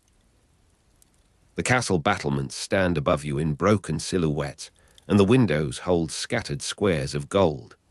Near the ground, every root and hollow becomes clear. You see how their transformations alter the scale of the castle, making gaps, grounds, and passageways newly useful. A space beneath a gate becomes an entrance, a broken wall becomes a route, and a neglected stairwell becomes a road through darkness. The school no longer appears to be a single building, guarded by doors and prefects. It becomes a collection of connected surfaces, hidden ledges, narrow openings, and long stretches where authority has not yet arrived. James, Sirius, and Peter begin to understand distance through bodies made for different kinds of travel. The same corridor that feels endless to a student may become brief to an animal moving close to the floor. Wind passes over the courtyard and carries a faint metallic smell from the old railings. You hear pebbles shift beneath quick feet, followed by grass brushing softly against fur. The castle wall is rough enough to catch the pads of your fingers, and patches of moss make the lower stones slippery. Above, a shutter hangs crookedly and taps against the frame whenever the breeze strengthens. Leaves gather in the corners of the yard, damp and dark, while torchlight from the archway reaches only a short distance. Somewhere beyond the boundary, an owl calls once across the trees.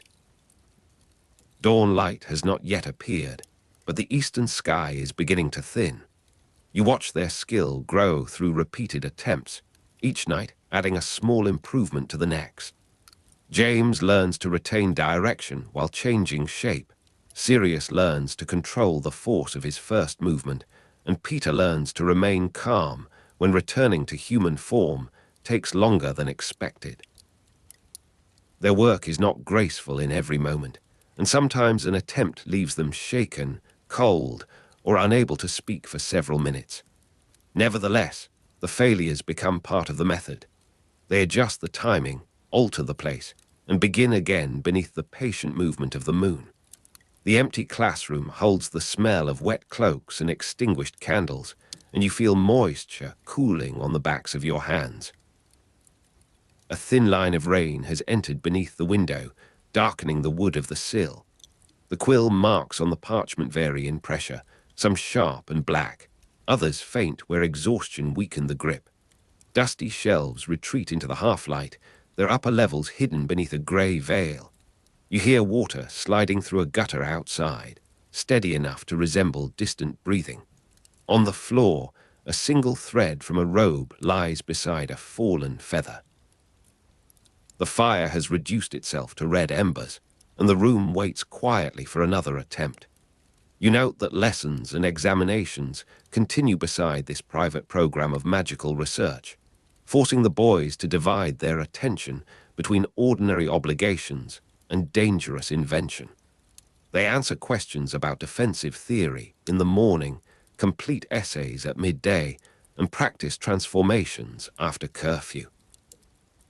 James and Sirius remain capable of high marks even when their names appear in reports for mischief.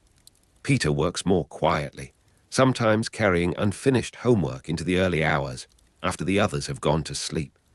Their achievement grows beside missed deadlines, untidy desks, and the careless confidence of students who still believe tomorrow will provide another chance. A weak fire warms the nearest stones, while the rest of the room retains the night's chill.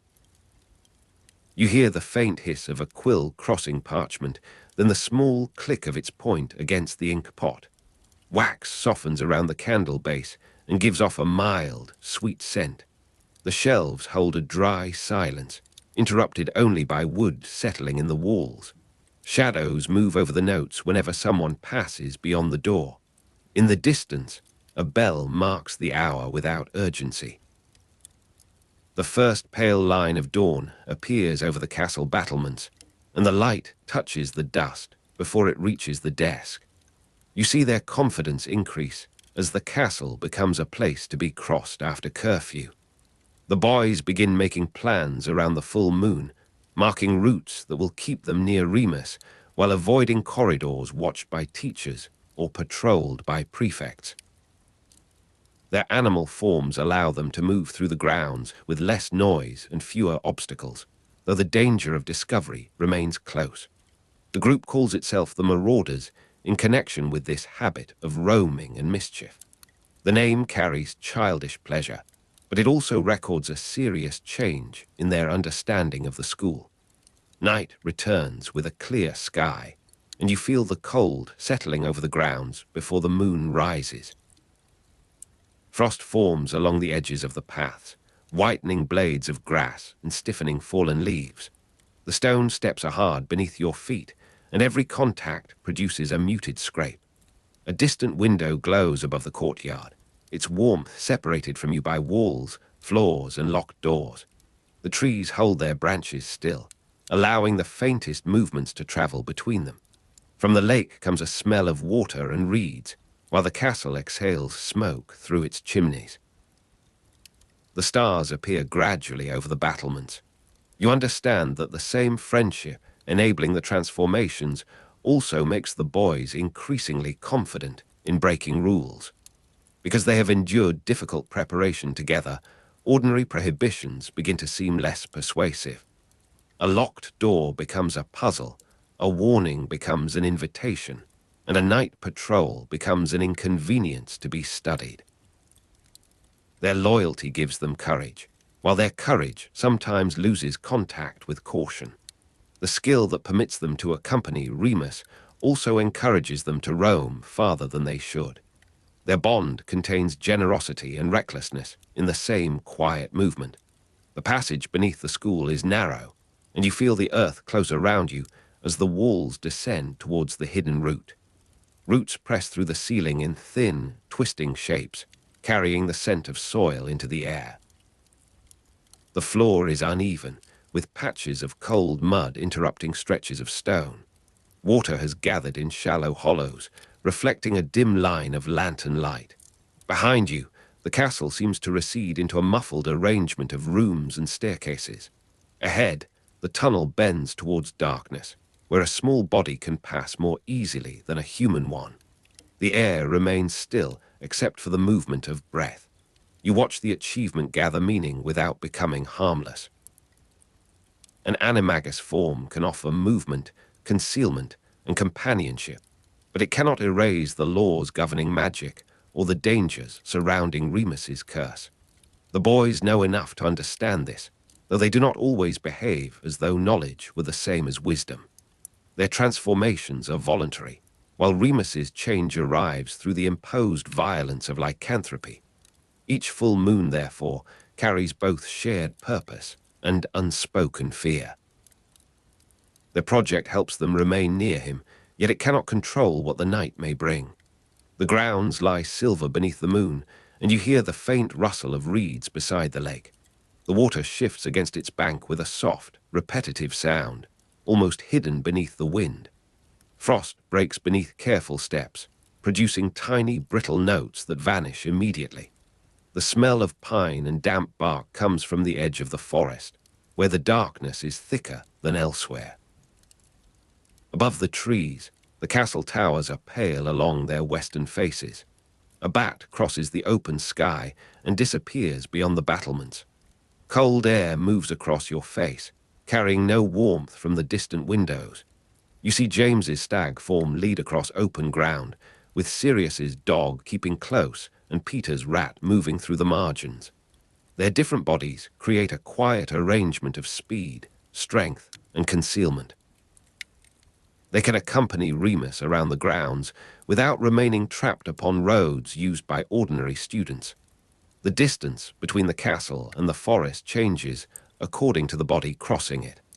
A hedge becomes a screen, a ditch becomes a shelter, and the space beneath the roots becomes a place to wait.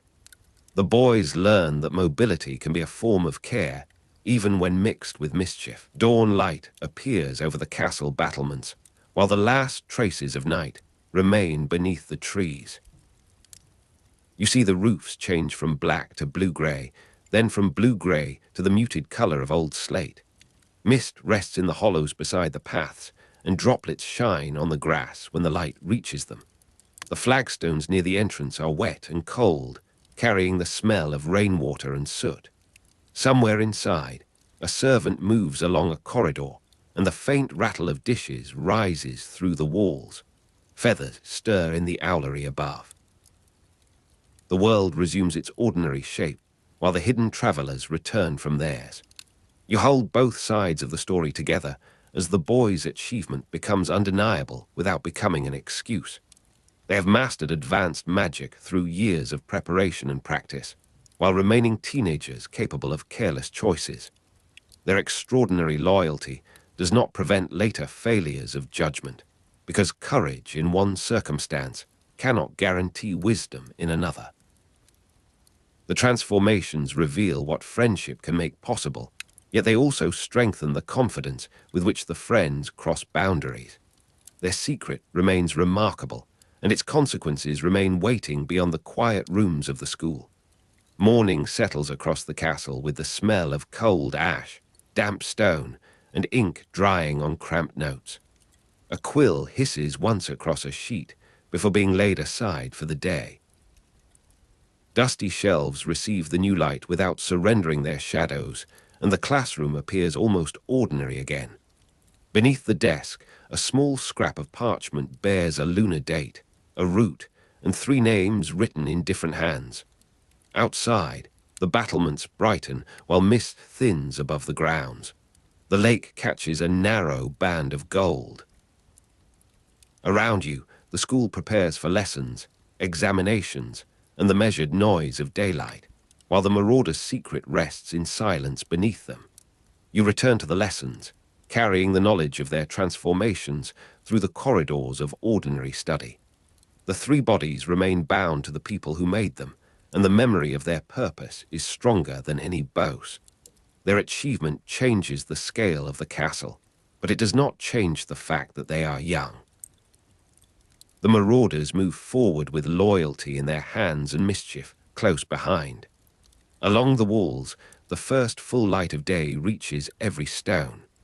After the last lessons have ended, you remain within the castle after curfew, when the ordinary rhythm of Hogwarts is softened into something slower and less certain.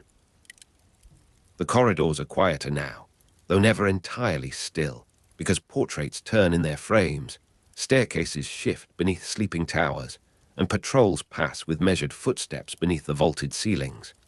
Behind closed doors, sleeping rooms hold the warmth of many bodies, while beyond the windows the grounds lie beneath a dark sky washed faintly by moonlight. You can hear the wind moving through the trees beside the lake, rising and falling as though the water itself were breathing. Somewhere beyond the lawns, a fox crosses the grass without hurry. Far above, an owl gives a single distant note, and the sound fades into the muffled hush that settles over a castle after midnight. The Marauders repeatedly explored Hogwarts after dark, avoiding the routines that carried other pupils from breakfast to lessons, from lessons to meals, and from meals towards sleep. You move with them through passages that most students never enter, keeping close to the wall where the torchlight is weakest. James Potter goes first in the shape of a stag, his antlers passing beneath an archway that seems too narrow for a human figure. Sirius Black pads behind as a large black dog, his dark coat blending with the shadows around the skirting stones. Peter Pettigrew travels near the floor as a rat, slipping through spaces beneath doors and along the edges of forgotten rooms. Remus Lupin follows in human form, listening for patrols and remembering every turn. Their animal bodies make the night practical rather than theatrical. The grounds, corridors, and hidden passages become routes rather than boundaries. The castle air is cool against your face, carrying the scent of old stone and extinguished fires. A line of moonlight lies across the floor where a tall window has been left uncovered, and dust drifts slowly through its pale brightness. Portrait curtains rustle in an empty passage, although no living person walks near them. One painted wizard turns away from the corridor, pretending to sleep, while a painted witch watches from beneath lowered lids. The torches burn with small, patient flames, their warmth reaching only a little distance into the darkness. Beneath your shoes, the flagstones hold the chill of the night. Wind moves through branches beside the lake, touching them together with a soft wooden clatter. Beyond the grounds, foxes call in the distance, and an owl answers somewhere near the dark line of the forest. Their roaming teaches the Marauders that Hogwarts cannot be understood by looking only at its visible rooms. A corridor may conceal a door, a wall may conceal a corridor, and a passage may lead beneath the school before emerging far beyond the lamps of the main building. You see them begin to record these routes in memory, marking which staircases turn unexpectedly and which suits of armor create blind places for concealment. They note where the caretaker's patrols are most likely to appear, where portraits are inclined to report movement, and where a narrow window offers a view of the grounds. Every prank leaves behind a little more knowledge of the castle. A diversion near the library teaches them the habits of a corridor. A vanishing step beside a staircase reveals the timing of the moving stone. Mischief gradually becomes a private survey, drawn not on parchment at first, but across their thoughts. The soft scrape of parchment being unrolled belongs to a later night, yet its quiet sound seems already present in these early wanderings. You stand beneath a low ceiling, while Remus holds a lamp close to a wall covered in faded marks. The parchment is not yet the finished map, and the castle has not yet been gathered into its final form. Still, the intention has begun. The Marauders want to make their knowledge portable so that a hidden passage will not be lost when memory is tired, and a guarded stair will remain known when one of them is absent. The paper waits in the darkness with a dry, almost delicate sound. Around you, the castle continues to move. A staircase groans somewhere above. Portrait curtains stir behind your shoulder. The night does not stop for their work, and Hogwarts remains larger than any single plan. After midnight, the four boys reach the grounds by a route invisible to ordinary pupils, passing through the castle and beneath the whooping willow. You feel the air change as the stone shelter gives way to open darkness. The branches of the tree shift and creak, protecting the entrance beneath its roots. James, in the form of a stag, moves carefully across the grass, while Padfoot keeps close enough to guard the others from sudden danger. Wormtail disappears among the roots, finding spaces that human hands could never use. Moony gives their journey its purpose, though Remus himself cannot share their transformations. Together, they follow the passage to the Shrieking shack, where the walls hold echoes of old fear and the floorboards complain beneath their weight. Their freedom depends upon planning, secrecy, and a willingness to break school rules again. The lake receives the moon in broken fragments, each piece trembling whenever the wind crosses the water. You stand near the trees and feel dampness rising from the grass through the soles of your shoes. The whooping willow makes a heavier sound than the surrounding branches, its limbs sweeping through the air with a force that seems almost deliberate. Along the bank, reeds bend together and separate again. A fox moves between the roots, pauses and vanishes beneath the darker hedge. From the castle, only a few windows remain lit, and those squares of gold appear very far away. The cold air carries the faint smell of wet earth and leaves. Somewhere beyond the grounds, an owl calls twice, while the lake answers only with the regular movement of water against stone. The dangers of their night walks are not confined to detention, lost points, or the anger of teachers. Beyond Hogwarts, a war is gathering strength, and the knowledge that surrounds them is becoming heavier with each passing year. You watch the Marauders return through the passage from the Shrieking shack, carrying their laughter more quietly than before. Their nightly freedom coexists with danger beyond the school, and the contrast gives their mischief an uneasy brightness. Within the grounds, they can become animals, evade patrols, and cross the castle according to their own designs. Beyond the boundaries, families are divided, names are feared, and loyalties are tested under pressure. The school offers shelter without offering complete safety. Its walls protect the boys for time, yet the world beyond them remains close enough to shape every reckless adventure. A thin mist gathers over the grass, turning the lower grounds into a pale, indistinct field. You hear Sirius's paws press into the damp earth, then lose the sound when the wind rises through the trees. The lake lies almost black beneath the clouded sky. Drops cling to the ends of leaves, catching a brief gleam whenever the moon appears. From the direction of the castle, a door closes softly, and the noise travels farther than it would during daylight. The silence that follows is not emptiness, but a collection of small presences. An owl shifts in a distant branch. Foxes move beyond the hedge. The whooping willow scrapes its limbs against the night air. Even the mist seems to have a texture, cool and fine against your hands as you pass through it. The Marauders begin to understand that their map must show more than doors and staircases. You are beside them when they discuss the difference between a room that is hidden and a person who is hiding. A blank section of parchment can conceal a chamber, but it cannot explain who is standing within that chamber. Their purpose changes. The map will need to show the castle's rooms, corridors, grounds, and secret passages, yet it must also follow the people moving inside Hogwarts. It will identify names and locations, not merely architectural features. The school will appear as a living network of movement and concealment, where a teacher crosses one hallway while a pupil waits behind a tapestry, and where a stranger may stand inside a familiar room. Their exploration has become a record of place, but place itself is inseparable from the lives passing through it. The parchment lies flat beneath a weighted book, while the boys lean over it in the cramped light of a dormitory.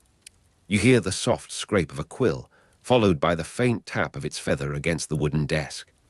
Ink gathers in dark pools before being drawn into lines, names, and marks that seem too delicate to contain a moving castle. The room smells of paper, wool, and the fading smoke of a fire that has burned low. Beyond the curtains, other beds remain quiet.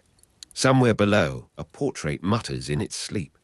The wind reaches the tower windows and makes the glass tremble gently within its leaded frame. Each mark on the parchment carries the memory of a night walk, and each silence around the desk protects the work from ordinary curiosity. The map's magical instructions will later conceal information from ordinary viewers until the parchment is activated. You see the principle forming in their minds as clearly as the roots beneath the castle. Knowledge is not simply written down. It is kept behind a door that responds only to the proper words. The parchment can appear blank, harmless, or useless when placed before an unsuspecting person. It can refuse the eyes of anyone who does not understand its language. This protection allows the boys to preserve their intimate knowledge of Hogwarts without offering it to every hand that finds the map. Its secrets rest beneath silence, waiting for the correct command. The castle may be full of hidden passages, but the map itself becomes another concealed passage, folded into paper and guarded by a magical threshold. The tower is colder now, and the window panes carry a faint silver film where the night air has touched them. You sit near the desk while the parchment is rolled and tied with a narrow cord. A single candle throws a wavering shadow across the floorboards.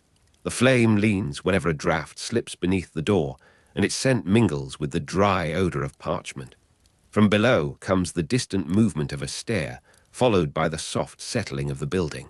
The castle after midnight seems to loosen its joints. Timber creaks beneath stone. Water travels unseen through pipes. Portrait curtains rustle in empty passages far beneath you. The muffled hush grows deeper, yet it never becomes complete, because Hogwarts is always shifting somewhere beyond the reach of sight. The map is protected not only by concealment, but by insults and counter-insults directed at anyone trying to use it. You watch the parchment answer an intruder with a sharpness that seems startling in the quiet room, as though it has developed the boy's impatience. A rude challenge meets a ruder reply.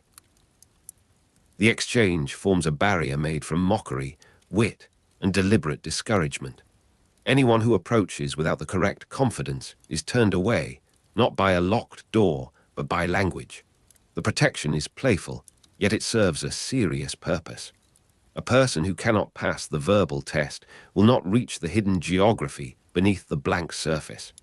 The Marauders place their personalities into the object, giving the map a voice that guards the roots they have gathered. The corridor outside the dormitory has grown dim, and the portraits appear almost weightless behind their curtains. You pass them slowly, hearing fabric whisper against painted frames as the figures shift in their sleep. The floor is cold beneath your feet, and the walls release the faint mineral smell of old stone. A torch has burned low beside a suit of armor, leaving the metal dull and grey. Far away, a door opens and closes with great care. The sound is followed by footsteps, then by stillness. Wind moves through the trees beside the lake, though the lake itself cannot be seen from here. Beyond the grounds, an owl gives a subdued call, and somewhere near the outer wall, a fox rustles through fallen leaves. The Marauders use hidden passages, grounds, and corridors to avoid ordinary school routines, and their map gathers the consequences of every excursion. You follow a route beneath the library, another behind a faded tapestry, and a third through a doorway that appears only when the castle's staircases have settled into a particular arrangement. They learn which corridors permit a quick escape, and which ones turn a simple prank into a confrontation with a professor. Their activities repeatedly bring them into conflict with school rules, because the map gives them access to hours meant for sleep and places meant to remain undisturbed. Yet their rule-breaking also reveals how much the castle depends upon movement. A corridor matters because someone patrols it. A passage matters because someone may need to leave unseen. A room matters because its occupants can be traced. The stones beneath the school hold the coolness of deep earth, and you feel it rising through the soles of your shoes. Moisture darkens the lower walls, gathering in small beads beneath the mortar. The passage narrows until your shoulders nearly brush both sides. Air moves along it from some unseen opening, carrying the smell of roots, dust, and distant water. Behind you, the darkness folds over the path as though it has never been disturbed. Ahead, a faint draft suggests the grounds beyond the stone. The sound of parchment being unrolled appears again in memory, dry and soft, almost like a leaf turning across the floor. Above, the castle sleeps in layers, while beneath it, the hidden roads remain open to those who know how to find them. Years later, Fred and George Weasley acquire the map from Argus Filch's confiscated property cabinet. You are in the corridor when the twins carry their discovery away, moving with the casual confidence of people who have already decided that an object belongs in their hands. A parchment has survived its first owners, their punishments, and the long years during which its secrets were hidden from ordinary view. Its passage from the Marauders to Filch's cabinet changes nothing about the routes written within it. The same rooms remain beneath the ink. The same corridors turn through the castle. The same grounds stretch towards the lake, the Whomping Willow, and the passage to the Shrieking Shack. Old knowledge waits quietly until Fred and George recognize its value. The cabinet stands in a room that smells of dust, leather, and metal polish. You can feel the chill of the stone through the soles of your shoes, while narrow drawers and shelves rise around you. Confiscated objects rest in darkness beneath blankets, cords, and labels written in hurried hands. Outside, the castle has fallen into its familiar nocturnal silence. A portrait curtain rustles in the empty passage beyond the door. From the grounds comes the faint movement of air through the trees near the lake. The twins' fingers disturb a layer of dust, and the parchment makes a dry sound as it slides free. Somewhere far above, an owl shifts on a tower ledge. The map's next journey begins without ceremony, carried through corridors that it has already learned to describe. Fred and George later give the map to Harry Potter during his 3rd year at Hogwarts. You see the exchange take place with the quiet gravity of an inheritance disguised as a prank. The twins explain enough for Harry to understand that the parchment is useful, though not enough to reveal every layer of its history. In his hands, the old work of James Potter, Sirius Black, Peter Pettigrew, and Remus Lupin passes into another generation. Harry does not yet know the full meaning of the 4 nicknames Moony, Wormtail, Padfoot, and Prongs. He receives the map as a tool for movement, a way to cross the castle and grounds after curfew without relying upon ordinary directions. The parchment has outlived its makers, and its knowledge now begins to shape another young person's nights. The parchment opens with a soft scrape across Harry's hands, and you can almost feel its dry surface beneath your fingertips. Candlelight rests upon the folds, revealing lines that appear and disappear as the magic responds. The room around you is quiet, though the castle remains audible through the walls. A stair settles somewhere below. A distant hinge gives a small sigh. Portrait curtains stir in a corridor emptied by the late hour. The ink seems darker than the shadows around it, and the names upon the map possess a strange intimacy. Beyond the windows, air moves through the trees beside the lake. An owl calls from the grounds, answered by silence. The map waits beneath Harry's hands like a sleeping memory. Harry uses the map to navigate the castle and grounds after curfew, following routes that the Marauders once traveled for very different reasons. You move beside him through corridors where patrols pass at uncertain intervals, reading the small signs of danger before they become visible. The map shows rooms, corridors, grounds, and secret passages, but its most unsettling quality lies in the names that move across it. A person is not reduced to a dot or shadow. A name appears, travels, pauses, and sometimes enters a place where no ordinary eye expects it.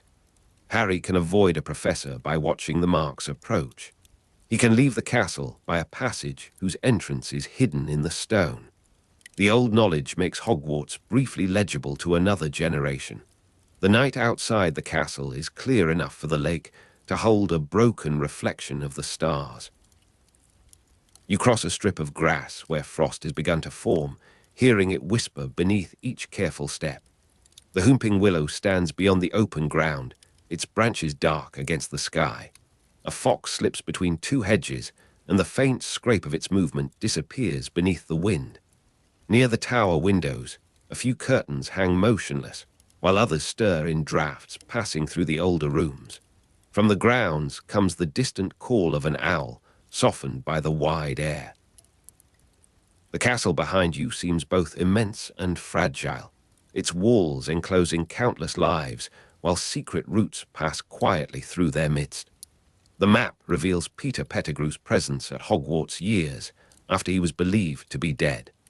You stand over the parchment with Harry, seeing the name move through the castle where an ordinary appearance would have concealed it completely. What looks like a familiar rat can no longer remain merely familiar.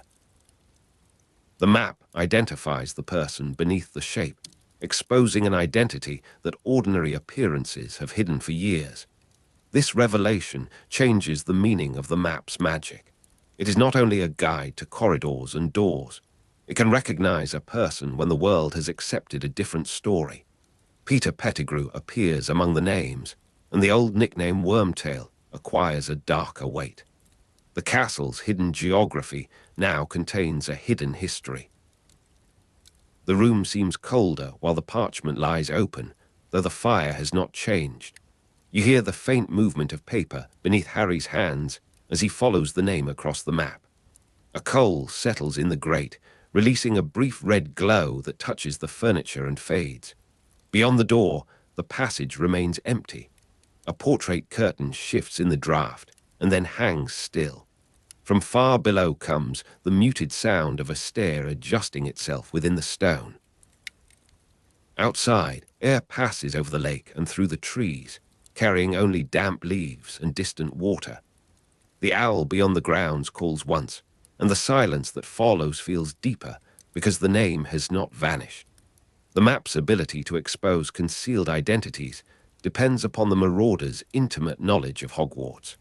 You follow Harry through the same hidden geography they once learned by walking, running, transforming, and waiting in darkness. Their understanding was not acquired from a single plan of the building. It grew through repeated encounters with staircases, patrols, doors, routes, portraits, and the changing habits of the castle. The map's later usefulness, therefore, depends upon the boys' night walks. Without their practical knowledge, the magical parchment would possess no complete network to display. Their mischief has become a record of place, and that record survives because they first treated Hogwarts as a world to be explored rather than a static building to be obeyed. The corridors narrow and widen according to the hidden logic of the castle, and you feel the air change whenever one route joins another. A warm current rises from a kitchen passage, bringing the faint scent of bread and ashes. A colder draught travels down from the towers, touching your hands before slipping beneath a door. The floor changes from polished stone to worn flagging, showing where generations of feet have passed. Portrait curtains rustle above your head, and painted figures whisper in rooms that seem empty to everyone living. The muffled hush after midnight gathers around each corner. Beyond the grounds, foxes move unseen, while an owl circles somewhere over the lake. Every sound suggests another path, another room, or another life concealed nearby. The Marauders' map includes the 4 nicknames Moony, Wormtail, Padfoot, and Prongs, preserving the private language of their friendship within the larger design. You encounter the names as marks of affection, secrecy, and identity, each tied to a body that could move through Hogwarts after dark. Moony belongs to Remus Lupin, whose condition gives the friendship its most painful necessity. Wormtail belongs to Peter Pettigrew, whose rat form makes narrow passages and hidden spaces easy to cross. Padfoot belongs to Sirius Black, whose black dog shape can pass through the grounds without drawing immediate suspicion. Prongs belongs to James Potter, whose stag form gives the night a tall, watchful presence. Their names become part of the castle's recorded movement. The parchment carries the dry scent of old paper, mixed with the faint metallic trace of ink. You watch the names settle and move across its surface, while the candle flame trembles in a draught. The edges of the map are worn from handling, and tiny creases cross the corners where it has been folded many times. The room beyond the table is dark, but the map gives a quiet impression of depth. It suggests staircases beneath stairs, rooms behind rooms, and passages threading through the foundations. Somewhere outside, air moves through the trees beside the lake. A distant owl calls across the grounds, and a fox answers only with the rustle of grass. The paper remains light in your hands, though it contains a heavy accumulation of years. The Marauder's nightly freedom is never entirely innocent, because every secret route can also become a route into danger. You walk with them near the Whomping Willow, while the war beyond Hogwarts grows more immediate and less easily dismissed. Their transformations allow them to escape ordinary school routines, but they cannot escape the history forming around their generation. The laughter of a prank fades quickly beside news carried through letters, rumors, and worried conversations. A hidden passage may lead to the Shrieking Shack, yet no passage can carry them beyond the reach of fear. The boys continue exploring because friendship offers a kind of courage, and because movement through the castle gives them moments in which the world feels arranged according to their own design. The ground near the tree is uneven, with roots rising like dark ribs beneath the grass. You place one hand against the rough bark and feel a faint vibration passing through the trunk. Leaves turn above you, though the sky remains almost still. The lake wind reaches this far, carrying cool moisture and the scent of reeds. An owl moves from one branch to another beyond the boundary wall, its wings making only a soft disturbance. Near the passage entrance, earth presses close on either side, and the air becomes warmer as you descend. The silence is broken by the occasional drip of water and the distant creak of wood. Beneath the whooping willow, the way to the Shrieking shack remains hidden from ordinary eyes. Every route the Marauders use adds another layer to the castle's changing meaning.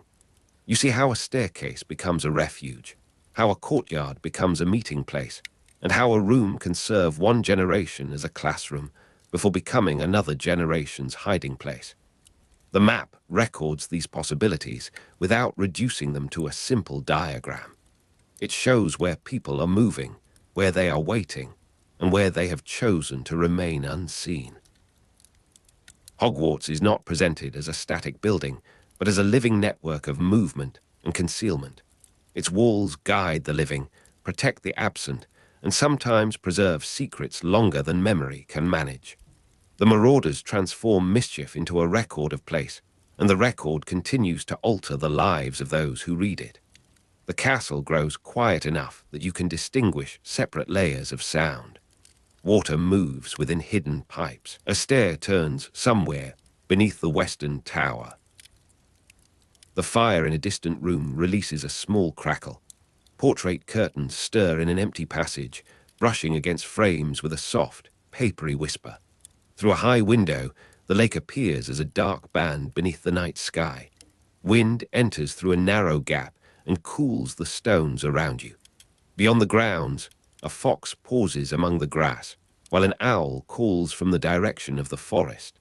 These sounds do not interrupt the silence after midnight.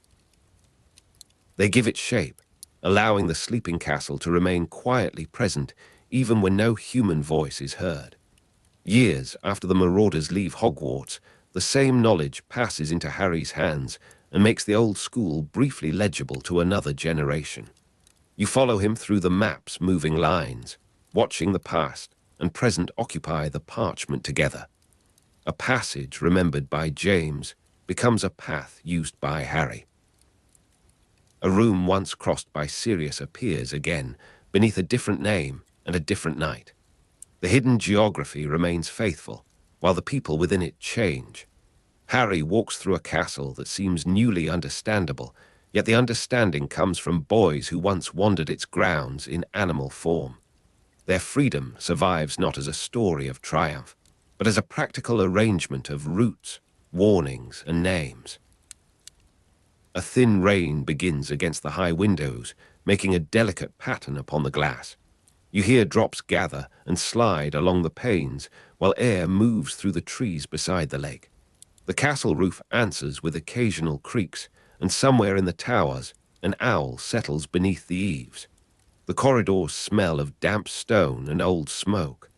A portrait curtain lifts slightly, then falls back against its frame. Along the floor, torchlight stretches in a wavering band, interrupted by the passing shadow of a staircase. The night remains cool and enclosed, while the grounds beyond the walls darken beneath rain. Nothing moves quickly, and the silence keeps its steady depth. The names Moony, Wormtail, Padfoot, and Prongs remain within the map as a quiet remnant of the boys who created it. You see them beside the routes they discovered, joined to rooms, corridors, grounds, and secret passages that outlast their school years. Their nicknames preserve the friendship, but they also preserve the transformations that made their night walks possible. The map knows the shape of the castle because the Marauders gave themselves enough freedom to cross it in unusual forms. It knows the names of people because they learned that a hidden person may matter more than a hidden wall. It conceals information until activated, defends itself with insults, and then reveals a world in motion. Its magic is inseparable from their lives. The parchment folds again with a soft scrape, and you hear the cord draw tight around it. Candlelight withdraws from the ink, leaving only the warm smell of wax and the faint dryness of paper. Beyond the room, Hogwarts continues its slow nocturnal work. Pipes carry water through the walls. Stairs shift beneath empty landings. Portrait curtains rustle in passages where no one is standing. The grounds are hidden by rain, but the lake wind still reaches the castle, moving through the trees with a low and patient sound. An owl calls once beyond the windows. The map rests in darkness, holding its names and pathways until another night brings it into the light. The Marauders repeatedly explored Hogwarts after dark because the castle offered them a freedom that daylight could not provide. You are with them in memory as they leave the dormitory, cross the corridors, reach the grounds, and follow the passage beneath the Whomping Willow. Their animal forms change their size, speed, and possibilities, yet their purpose remains human. They want to move together, avoid ordinary routines, and know the school beyond the rules that describe it. Their explorations bring conflict with teachers and punishment from authority, but they also create knowledge that later becomes unexpectedly important. The map's usefulness to Harry depends upon this accumulation of nights, each adding another route to the private geography of Hogwarts. The final hours before dawn are colder than the earlier darkness, and you feel the chill settling along the walls. The lake lies still beneath a pale clearing in the clouds, while the trees hold droplets that fall only when the wind disturbs them. On the grounds, foxes have gone deeper into cover, and the owls beyond the castle are quieter now. A faint grey line begins to form behind the towers.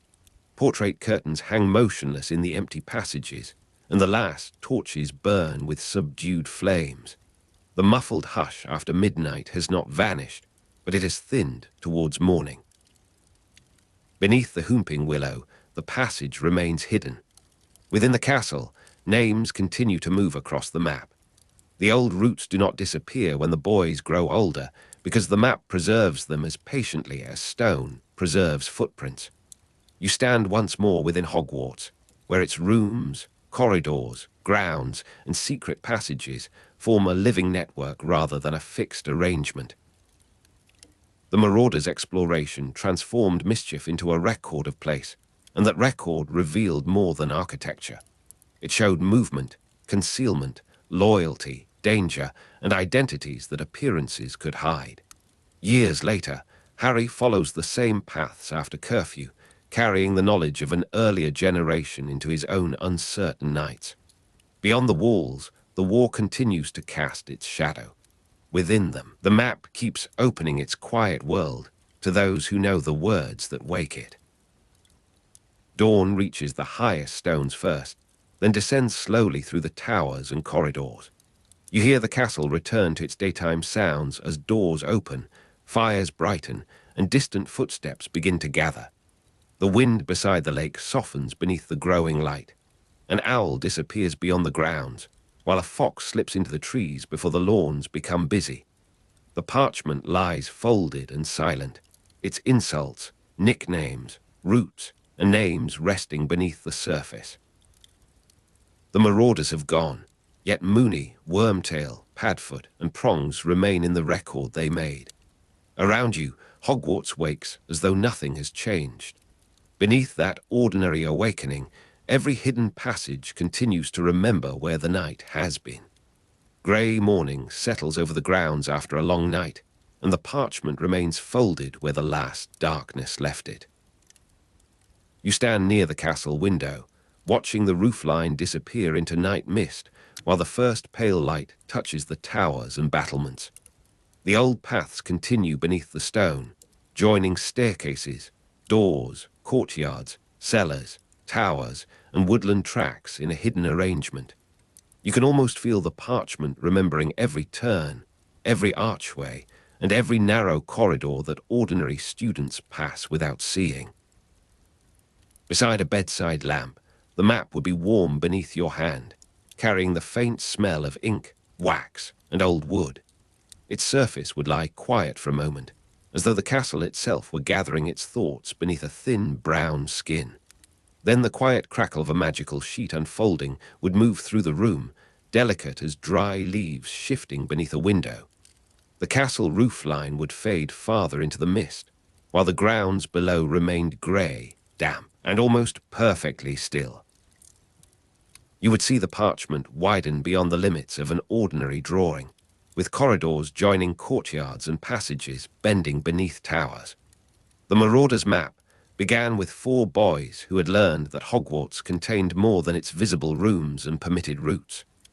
James Potter, Sirius Black, Remus Lupin, and Peter Pettigrew spent their years at Hogwarts turning curiosity into practical knowledge. You watch them moving through the castle after lessons have ended, carrying observations back into rooms lit by candles. A door opened once becomes a point of reference, while a passage discovered beneath a staircase becomes part of a larger design. Their wandering gradually acquires the shape of cartography, though the map is made through enchantment rather than surveying instruments. You see the 4 friends joining corridors, secret doors, people, and stories upon one enchanted surface that continues to grow with them. Hogwarts itself becomes the subject of their private study, represented not as a school plan, but as a living, watchful body. The grounds extend around the castle in layers, with lawns, courtyards, paths, trees, and concealed routes held together by invisible relationships. A parchment warmed by a hand beside a bedside lamp seems almost alive, and the ink gives off the quiet scent of old timber. The air near the window is cold enough to sharpen every breath, although the room retains a little warmth from the stone fireplace. Outside, mist gathers along the lawns, turning distant hedges into soft grey shapes and hiding the edges of the lake. Somewhere below, a door closes with a muted wooden sound, followed by footsteps moving lightly on a stair. The lamp leaves a small circle of amber on the desk, and everything beyond that circle recedes into shadow. Wax has hardened along the edge of a candle, while a dark thread of ink rests across the parchment fibers like a narrow stream. The sheet makes a gentle whisper as its folds loosen, and the sound seems larger than the movement that creates it. You remain beside the map, while the castle roofline disappears into mist, leaving only towers, chimneys, and pale stone outlines. 4 names become 4 presences within the story, and each acquires a private identity shaped by friendship and mischief. James Potter becomes Prongs, Sirius Black becomes Padfoot, Remus Lupin becomes Moony, and Peter Pettigrew becomes Wormtail. The names do not merely decorate the map, because they identify its makers as companions who have chosen to leave their own marks behind. You see 4 animal identities gathered around one shared view of Hogwarts, each nickname carrying a memory that belongs to the boys alone. The map becomes the clearest material expression of their friendship, because every route has been discovered together or made useful together. Its lines show the physical layout of Hogwarts and the surrounding grounds, yet they are never entirely separate from the people who drew them. A corridor is not only a corridor when the parchment knows who walks through it, and a door is not simply a door when it opens upon danger. The Marauders' map displays secret passages that are not ordinarily visible to students, revealing hidden architecture beneath the familiar school. Those passages are practical discoveries, but they also carry the laughter, impatience, and defiance of the 4 friends who found them. You can imagine Prongs and Padfoot ahead of the others, Moony following with measured caution, and Wormtail fitting through spaces inaccessible to everyone else. Their private names appear together, quietly declaring that the map belongs to a particular history rather than to an impartial institution. Parchment rests beneath your fingers with a faint roughness, warmed by the lamp and softened by years of handling. The ink has darkened unevenly, as though some lines were written in haste, while others were corrected during long, thoughtful evenings. A trace of wax clings to the folds, and the smell of old wood rises from the desk beneath the parchment. Beyond the window, mist drifts between the towers, obscuring the upper roof line and leaving the castle half present in the darkness. The magical sheet unfolds with a subdued crackle, each crease opening as carefully as a door, that has waited a very long time. Grey morning settles over the grounds after the last lamps have burned low, and the lawn carries a thin sheen of moisture. You sense that the map has preserved more than measurements, because the friendship of its makers remains pressed into every concealed root. The enchantment allows the parchment to show moving people within the castle, transforming a static plan into an observation of present time. Tiny names move through halls, rooms, staircases, and courtyards, each marking a person whose position would otherwise remain unknown. You watch the castle become a field of quiet motion, where teachers, students, ghosts, and intruders travel through the same enchanted network. The map therefore combines magical observation with the Marauders' humor and defiance, refusing to behave like a neutral survey. Its lines are exact enough to guide a journey, while its words remain capable of mocking anyone who believes authority has made every place visible. You see the difference between a formal plan and this private instrument, because a formal plan records walls while the map records possibilities. The corridors carry names, footsteps, secrets, and intentions, although the parchment does not always explain what each movement will eventually mean. A person crossing one hall may be hurrying toward breakfast, while another may be approaching danger hidden beneath a familiar name. The map does not soften these uncertainties, and its usefulness comes partly from showing the castle without making it safe. Near the lamp, the parchment surface feels slightly warm, holding the heat of your hand and the muted glow of the room. The dry scent of ink mingles with candle wax and the deep, familiar odor of old timber. A stair creaks somewhere beyond the room, followed by a silence so complete that the sound seems imagined. The higher roofline vanishes into vapor until only a few windows remain visible, each one pale against the darkening sky.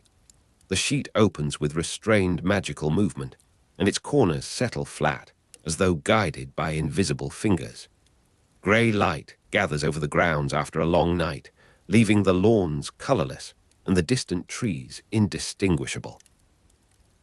You stand among these impressions, as the moving names suggest that every quiet corridor contains a story waiting to cross it.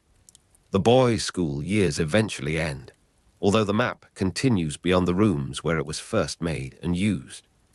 James Potter, Sirius Black, Remus Lupin, and Peter Pettigrew leave Hogwarts with the confidence of friends who believe their shared knowledge will remain permanent. You watch the castle recede behind them, its towers lowering into distance while the secret passages stay folded within their creation. The Marauders' map outlives their confidence, their mistakes, and the separation that later enters each of their lives. Its survival preserves a partial record of Hogwarts as the four friends had known it, complete with roots that memory alone might lose. The parchment carries their private nicknames forward, allowing Prongs, Padfoot, Moony, and Wormtail to remain together after the people themselves have been divided. You see a strange persistence in the object, because its friendship remains coherent even when the lives around it become uncertain. The map remembers a school shaped by the four boys movement, and it waits for another hand to unfold its knowledge. Years pass, bringing new students, new dangers, and new forms of loneliness into the same stone corridors. Mist returns around the castle, but the map's old lines remain beneath their folds, preserving the shape of the grounds. A bedside lamp warms the parchment when it is opened, and the hand holding it belongs to a later generation. The scent of ink, wax, and old wood rises around the map, linking the present room with evenings long gone. You hear the paper open softly, and the sound seems to carry the distant movement of four absent friends. In the early 1990s, Fred Weasley and George Weasley obtain the map before leaving Hogwarts, recognizing its value with immediate practical understanding. You see the twins handling the parchment as experienced collectors of secrets, measuring its jokes against the roots concealed behind them. They know how to activate the map, and their knowledge allows the old enchantment to answer their voices. The required declaration is not a polite request, but a mischievous admission that the user has finished their mischief. When the words are spoken, the map responds to the proper intention, opening its hidden writing and revealing its crowded network of movement. Fred and George understand that the parchment is useful because it can expose both empty paths and occupied ones. You watch them place the map in Harry Potter's hands during his 3rd year, passing forward an object that once belonged to another generation. The exchange occurs before the twins leave Hogwarts, and the map's history quietly changes direction without losing its original character. Harry receives more than a route through the castle, because the parchment carries the private memory of James, Sirius, Remus, and Peter. The paper bends softly beneath your palm, its edges worn by use, and its folds marked by repeated opening and closing. Warm lamplight lies across the surface, revealing small variations in color where the parchment has been touched most often. Ink, wax, and old wood mingle in the room, forming a scent that belongs equally to schoolwork, secrets, and abandoned desks. Beyond the window, rain has darkened the grounds, and the castle roofline fades into the mist. A magical sheet unfolds with a quiet, papery crackle, drawing your attention towards every line appearing on its surface. Far below, water gathers on the grass, while the trees stand darkly along the edge of the grounds. The world outside remains slow and muted, leaving the map's delicate movements to occupy the small circle of light beside you. Harry uses the map during the 1993-1994 school year, when his need for hidden routes becomes more than a matter of curiosity. You see him studying the parchment in the castle, finding that its secret passages offer a way towards Hogsmeade. One concealed route leads him beyond the ordinary boundaries of school life, allowing him to reach the village without following the permitted road. The journey depends on the physical knowledge recorded by the Marauders, yet it also depends on the confidence with which Harry reads their work. The map opens an old path again, connecting the years of James Potter with the experience of his son. You watch Harry move through a passage known to 4 friends from an earlier decade. The names Prongs, Padfoot, Moony, and Wormtail accompany him in silence, although he does not yet understand every weight they carry. The map helps Harry observe movement around Hogwarts as well as travel beyond its watched entrances. Teachers appear in unexpected places, students cross corridors, and the shifting names allow Harry to judge when the castle is temporarily unguarded. No ordinary plan could provide this living account, because walls remain still while people reveal the changing circumstances of a night. The parchment becomes a quiet companion, offering practical knowledge while withholding the full meaning of what it shows. Beside the lamp, the map grows warmer beneath your hand as the first lines begin to move. The odor of old ink rests over the sharper trace of wax, and the desk beneath you gives off the dry scent of timber. Night mist gathers around the upper towers until they seem to float above the grounds. The magical sheet opens with a soft crackle, and small written names slide gradually across the visible corridors. Outside, rainwater shines on the lawns, while branches make slow shadows against the dim sky. The room holds no large sound, only paper moving faintly, stones settling in the distance, and the low breath of weather. Grey morning begins to settle over Hogwarts after the night, leaving the map open beneath the fading lamp. You feel how easily practical knowledge can become intimate, because each moving name carries the possibility of memory, fear, or discovery. Among the moving names, Peter Pettigrew appears under his own name while hiding in his rat form. You watch the letters cross the map, and the sight resists the assumptions held by everyone who believed Peter Pettigrew had died. For years, Pettigrew has been living near Harry's family while concealed within the shape of a rat. The map exposes that he is alive, turning a small written name into evidence of a buried history. Harry sees what others cannot see, because the enchantment identifies the person beneath the disguise rather than accepting the appearance of an animal. The discovery reaches backward into the lives of James Potter and Sirius Black, while also threatening the safety of the next generation. You stand beside the parchment as Peter Pettigrew's name moves across the castle, carrying betrayal through a network of familiar rooms. The map's humor does not disappear, but the old jokes now surround a danger that laughter cannot contain. Its importance becomes clearer through this moment, when private memory, practical knowledge, and later danger are layered upon one object. You see the four creators linked to a new crisis, not by intention, but by the survival of what they made. The map carries their friendship into 1993-1994, suggesting how an earlier school world might speak within Harry's own time. Warm parchment rests near the lamp, and its heat contrasts with the coldness gathered at the window. Ink has settled deep into the fibers, preserving names that appear only briefly before moving onward through the castle. Wax has softened beside the flame, sending a mild scent across the desk, where old wood holds the map's edges. Night mist hides the highest stones, leaving the towers suspended in a grey darkness without clear distance. The sheet makes a faint crackling sound whenever a fold shifts, like a very small fire beneath the room's silence. On the grounds, moisture gathers along the grass, and the trees remain still while the castle contains its hidden motion. The approach of morning is gradual, with grey light spreading over the lawns and pallining the windows one by one. You remain with the moving name until the warmth of friendship and the danger of discovery occupy the same quiet space.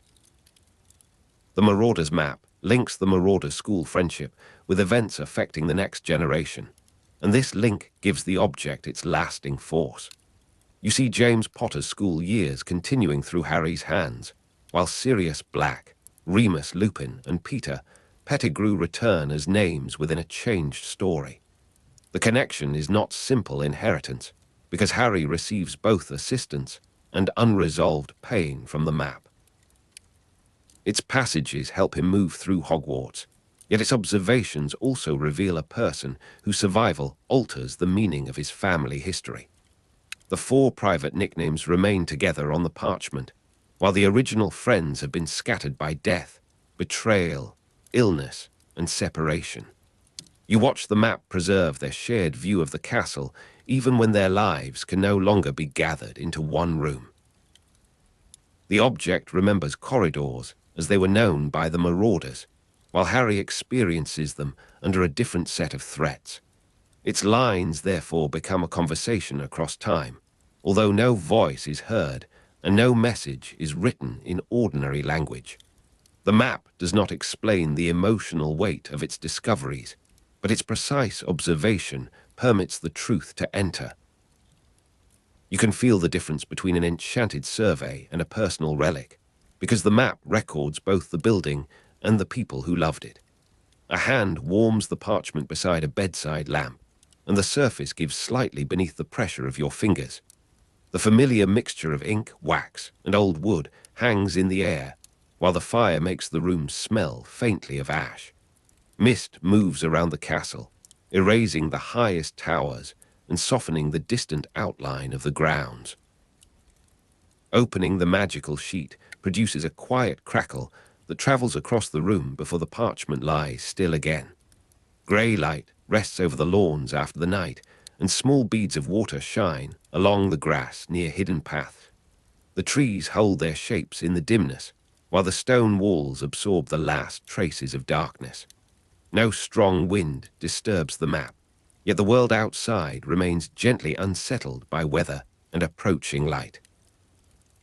You see the parchment as a surviving fragment of a school that existed before Harry's own years began. The map is not a neutral survey, because its accurate observation is inseparable from the Marauders' humor and defiance. Its insults and private jokes resist the solemn authority of official school records, while its moving names offer information more exact than ordinary rumors. You watch the map balance precision against irreverence, holding secret passages beside teasing phrases and dangerous discoveries beside playful instructions. The closing phrase tells the map to become blank again, returning the parchment to silence once the user's mischief has ended.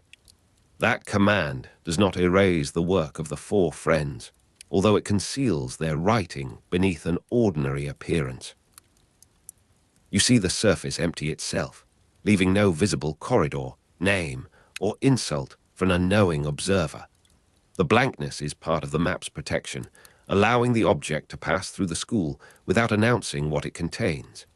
Fred Weasley and George Weasley understand this concealment, and Harry learns to use it while moving through his own year at Hogwarts.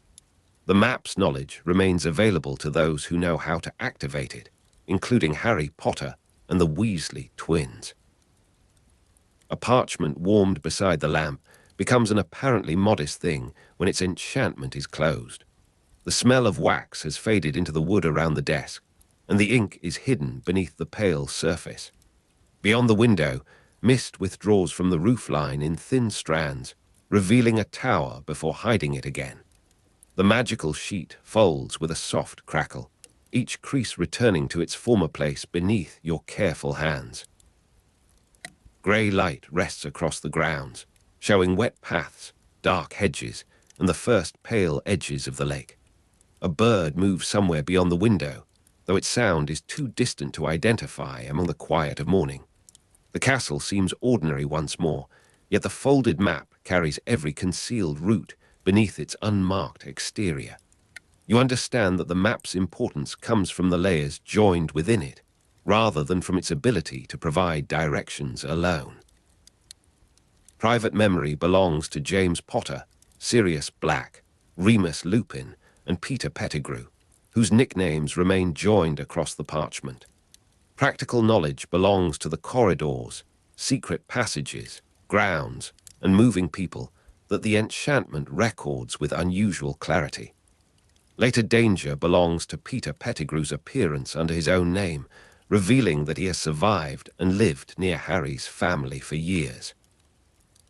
You see these layers resting together without becoming identical, because affection, usefulness, and fear remain separate within the same object. The map preserves the warmth of a school friendship while carrying evidence of its betrayal. It helps Harry reach Hogsmeade, observe movement around Hogwarts, and recognize a hidden life that no ordinary account could expose. The object, therefore, does not merely remember the past, because the past continues to act through every line and every name. You watch the old paths open again, guiding a new generation through Hogwarts beneath the protection of four absent friends. The parchment lies close to the bedside lamp, and its warmth has entered the folds as the map is closed. Ink, wax, and old would leave a quiet scent around the desk, familiar enough to make the room feel sheltered. Mist returns along the roofline, turning the towers into softened shapes above the sleeping grounds. The magical sheet gives one final, delicate crackle as its edges meet, and its visible writing withdraws completely. Grey morning spreads over the lawns after the long night, touching the stones, the paths, and the dark borders of the forest. A thin brightness gathers on the lake, while the castle windows begin to reflect the approaching day. The room grows quieter as the map becomes blank, and the absence of its moving names feels like a form of rest.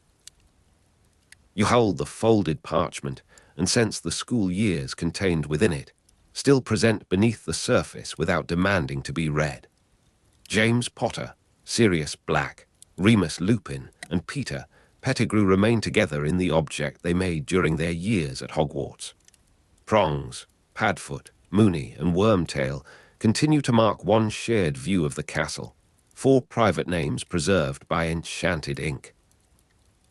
Their map represented Hogwarts and its surrounding grounds, yet it also represented the courage of entering places that official plans ignored. Secret passages, moving people, hidden danger, and remembered laughter occupy the same narrow space within the folded sheet. You see the object passing from the Marauders to Fred Weasley and George Weasley, then from the twins to Harry Potter. The journey carries the map from one generation to another, while the castle receives each new reader beneath its old roofline. Harry's use of it during the 1993-1994 school year allows the first four friends to influence events they never witnessed. The discovery of Peter Pettigrew proves that hidden knowledge can preserve friendship and reveal painful truths within a single moment. The map closes without resolving every sorrow, because its purpose has never been to make the past harmless. You place it away as dawn strengthens, carrying both the warmth of companionship and the warning that concealed knowledge may change everything. Parchment rests coolly now beside the fading lamp, though your hand has left a little warmth within its fibers. The scent of ink, wax, and old wood lingers around the desk, softened by the clean dampness entering through the window. Morning mist drifts below the castle roofline, revealing the towers in stages as light reaches the higher stones. No magical crackle disturbs the folded sheet, and the silence around it becomes deeper than the silence of sleep.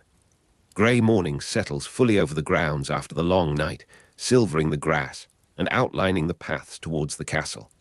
The lake receives a thin band of light, while the trees remain dark at their roots and pale along their upper branches. Somewhere in the waking school, a stair begins to move, and the ordinary day quietly gathers around the hidden map. You leave the parchment folded, knowing that its corridors remain present beneath the blank surface, waiting within the memory of Hogwarts. The Marauders map has outlived its makers, its users, and the particular dangers that first gave it meaning. It preserves a partial Hogwarts, one shaped by four friends who saw the castle as a place of freedom, concealment, and shared invention. Its humor keeps their voices near, while its observation keeps their footsteps connected to the people who come after them. You feel the object holding two kinds of truth, one gentle enough to guide a journey and another sharp enough to expose betrayal. The old paths remain beneath the stone, and the names remain beneath the parchment, joined by an enchantment that refuses complete disappearance. Around you, the castle wakes, as though nothing has changed, with pale light moving along walls and footsteps beginning in distant rooms. Yet the map carries a different measure of time, where James Potter, Sirius Black, Remus Lupin, Peter Pettigrew, Fred Weasley, George Weasley, and Harry Potter briefly share one unfolding history. You stand with the folded sheet as the grounds brighten, and the quiet object seems to contain every corridor it once revealed. No door opens, no name moves, and no private joke appears across the blankness.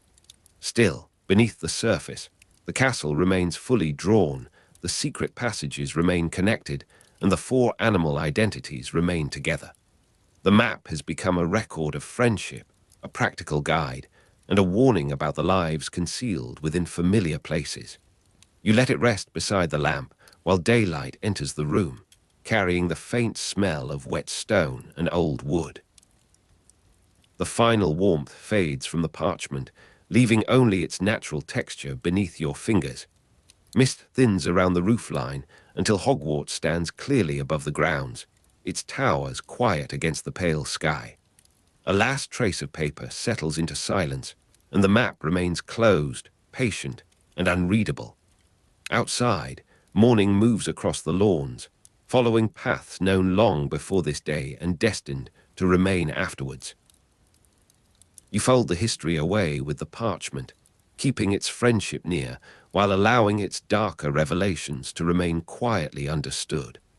The Marauders map rests beneath the growing light, carrying every hidden corridor, every moving name, and every memory the castle once gave to four friends.